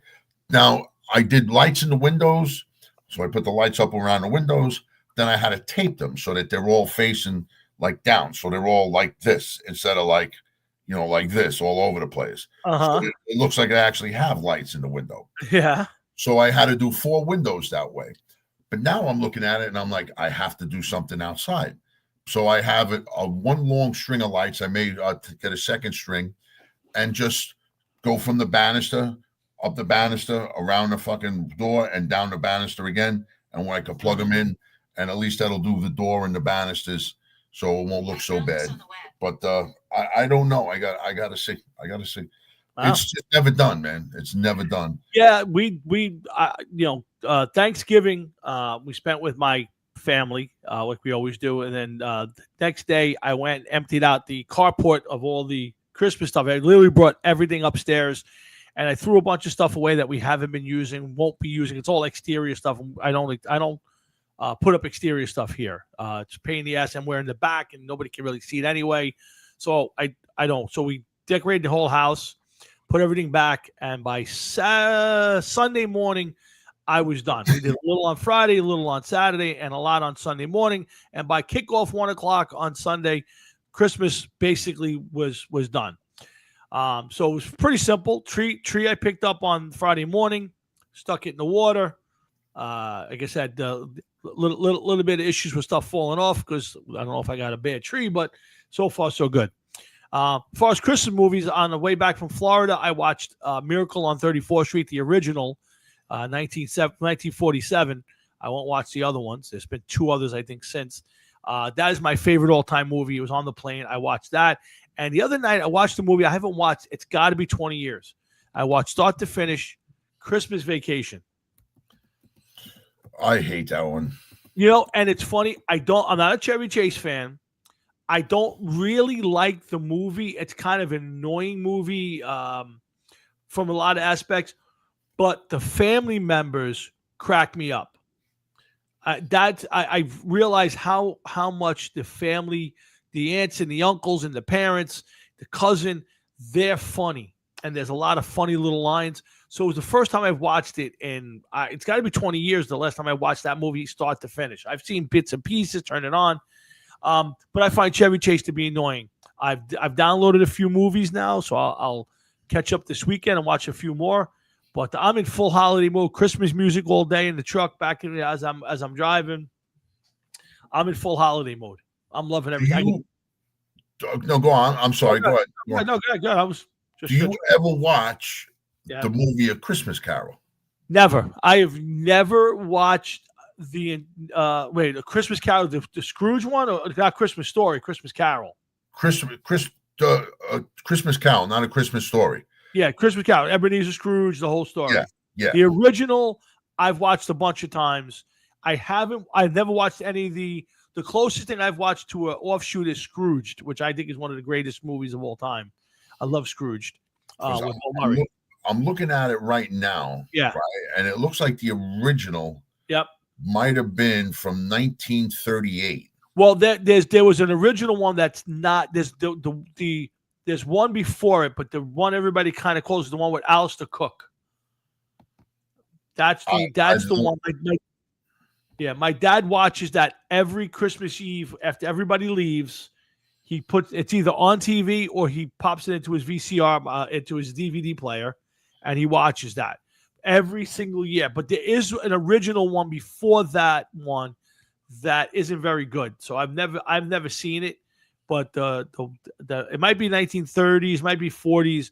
Alistair Cook, I believe, is the star who plays Ebenezer. The one I'm looking at right now is Reginald Owen as Ebenezer Scrooge, Gene Lockhart as Cratchit, Kathleen Lockhart as Mrs. Cratchit. That's the original, but it's not the one that everybody watches every year. This is from 1938. Yeah, let me find it for you. I'll tell you which one it is. I can't. Alistair, what's his name? Alistair Cook. Yeah, I think it's Alistair Cook. Yeah, Christmas Carol. Cook. I'm almost positive it's Alistair Cook. Just looking it up myself right now. I don't know. Maybe you can find it. Not that one. Yeah, I see the 1938 one is not the one I'm looking at. Christmas Carol, Charles Dickens, A Christmas Carol. Let me see. Versions. Let me see. Alistair. It's Allis. Alistair.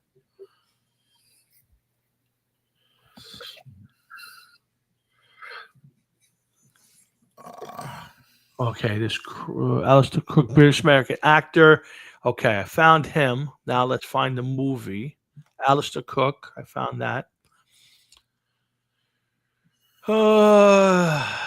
Give me a second. Sorry, folks. I am looking this up for Jeff because this. Okay, I see it right here. I just clicked on it. You got it? On Amazon. Mm-hmm. Does not say when it was made. With Alistair Sim as Scrooge. There you go. That's the one. Alistair Sim, not Alistair Cook. Gotcha. I gotcha. So, I don't know.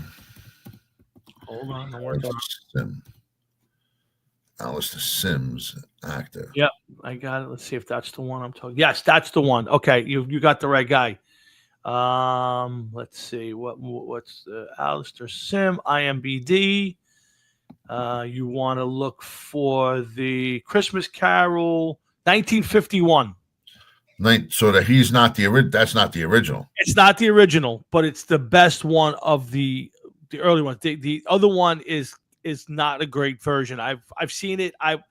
To me, this is the one that they play on TV every year. This is the one they always play. With Alistair Sims? Yeah, with Alistair Sims in 1951, the 1951 version. That's the one. If you haven't watched it in a long time, I would suggest you watch that one. There's, obviously hundreds of different versions of it out there. Cartoon versions. Mr. Magoo did a version of it. Yeah, that's the one that I'm Mr. Magoo's Christmas Carol. Yep. I love that one. That is one of my favorites, man. Absolutely, 100%, absolutely. 100%. I have that on my phone along with Charlie Brown. I have to find that because I don't think that even exists anymore. Mr. Magoo's Christmas Carol. I was able. You could buy it on iTunes or Apple TV. I don't know. I shouldn't say Apple TV. I shouldn't say that. I don't know. I should ask my wife if she could look that up now, if she's awake down there. But if you're going to watch a Christmas Carol, that's the version I would watch. Is the one with Alistair Sim.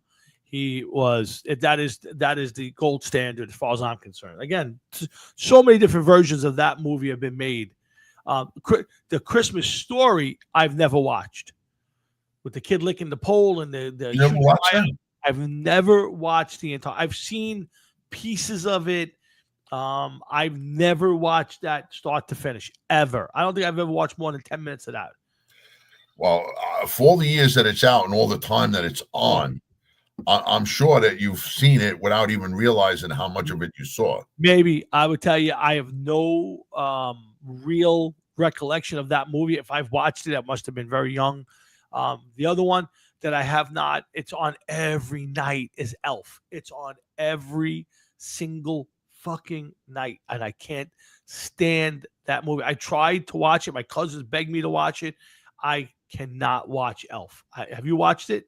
No, I don't watch anything with what's his name. Yeah, I'm to me, it's the same goddamn character every single. It's like watching Step Brothers with an elf costume. It's just stupid. I don't like Will Ferrell. Yeah, I'm not a Will Ferrell fan. I don't like most of his movies. I don't like. I can't think of one that I do like. I don't like him. Yeah, me either. I did get through Daddy's Home. Wasn't too bad with Mark. I think it was Mark Wahlberg and him. Wasn't terrible, but most of everything else, I can't tell you how many times I've turned. Anchorman, I can't stand. I've watched it 10 times with my kids and my wife. Anchorman 2 sucked out loud, but yeah. Yeah, I'm not a fan. I'm not a fan at all. But I've downloaded a bunch of Christmas movies. I've DVR'd them. So this weekend I got no major plans. I'm going to put my feet up at some point and watch them all. And to me, I just want time to slow down. I want to enjoy every day of this Christmas holiday. I haven't been to the mall yet. I'm going to go this weekend. I'll tell you one thing. I went Friday night to dinner out by the Menlo Park Mall. There's a Anthony's restaurant. I love Anthony's wings. It's the best. They're the best. And you couldn't get anywhere near the mall. I mean, the cars were packed. So people say that nobody goes shopping. I'm telling you, Friday night at the Menlo Park Mall, I know it was Black Friday, so maybe that was the deal. But boy, oh boy, if you ever go to the Menlo Park Mall, it is impossible to park your car and get in there. It's about Woodbridge. You can find spots. You can walk a little bit. Well, Woodbridge is half fucking closed. Yeah, I don't know. I know the mall itself is pretty good. Dude, some of those bigger department store stuff it has been closed, but I like Woodbridge. It's got some good stores, but I like Menlo's. Menlo or Freehold. Those are the two malls I usually frequent. So well, we have our routine, and like looking back at the calendar now. Yep.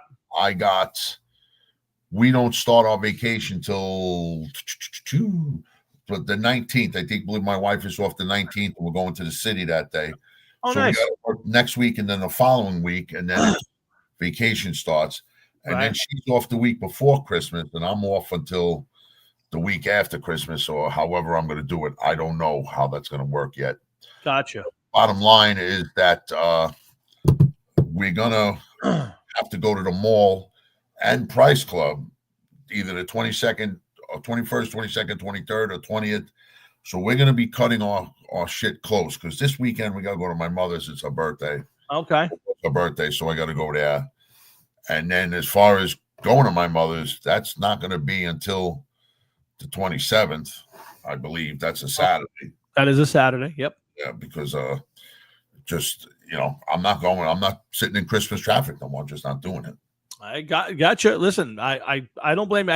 I used to hate traveling on Christmas. When I lived in Staten Island, my parents moved out to Jersey and have to drive down there for Christmas Eve and whatever the holidays. Now I'm down the block. So to me, I got 3 minutes. It don't take me long to get home. I'm a happy camper. I go there nice and early. I stay nice and late if I want. And at the end of the day, I'm home in 5 minutes. So I'm good with that. But yeah, I mean, I would say I've gotten through probably 75% of the shopping, done most of it online. But I got to hit the malls. I'll probably hit the malls this weekend a little bit. And then a couple nights. I usually wind up in the Freehold and Woodbridge, Freehold and Menlo a couple times. And I usually hit the Staten Island Mall now at least once a year. Well, I don't know why. We'll probably go, well, it's the way you went when you were a kid and you worked there. We probably will go to the Woodbridge Mall. I don't know how we're going to slip it in, but we'll get it in. We go there every year. Okay. And I don't know. We don't have to buy that much because she sends presents to her mother and father. Right. So that we don't have to buy that. Well, we have to buy it, but we don't have to physically buy it. We just you just ship it out there. Yep. Yeah, we ship it out, and then stuff is going to have to start being ordered. I'm going to have to start ordering stuff soon. Yeah, me too. I've done a little bit. I may just order this year. Oh yeah, no, I still love to go to the mall. I've gone every year of my life. I think maybe COVID I didn't. Maybe one of the years during COVID I did not go, but every year during my adult life, I go to I go to one mall, at least one mall, sometimes two, on Christmas Eve. Every year. Eve? Really? Yeah, on Christmas Eve. Yeah, I leave work. Last year I was off. This year I think I'm going to be off again. I think we're shutting down for a couple of weeks. I'm hoping that's going to be true. And I get up in the morning. The mall's open at 7 or 8 o'clock, and I might go to like Woodbridge, and then Menlo, or go to Freehold, one of those routes, and I'll just walk around, and then maybe I'll run into something I didn't see before and pick up an extra gift, or I might even buy something for myself that day. I just love the atmosphere being in the mall during this time of year, especially on Christmas Eve. It's just, to me, it's still a lot of fun. So yeah, I agree. I hear you. But the guys, we got a couple weeks. We'll be back next Thursday night to do this all over again. And then we'll let you know. I'm hoping we won't be here for Christmas because Christmas is Christmas. But we might be here New Year's. We'll see what everybody's plans are. But either way, Jeff's gonna have to start work on the dead list. If he wants to break it out next week and then do a revised list after the first of the year, we could do that. Or we got to see. Hopefully, we don't have to do it the revised list. Yeah, yeah, it's been too quiet. Somebody if it's a revised list. It's been too quiet. But either way, I want to say thanks for everybody for tuning in. Thanks to my dad, Catalano, Louis Pica, Bufulco, all the people hitting us up while we're doing the show. We really appreciate you all checking in. It's fun to do it with everybody there. And, of course, thanks to Jeff for getting through all his technical difficulties and getting on the air with us so we can have some fun for a couple hours. So, Hefe, thanks, man. I really appreciate it. No problem, dude. I don't want to go through the technical difficulties, but it happens. Okay. There you go.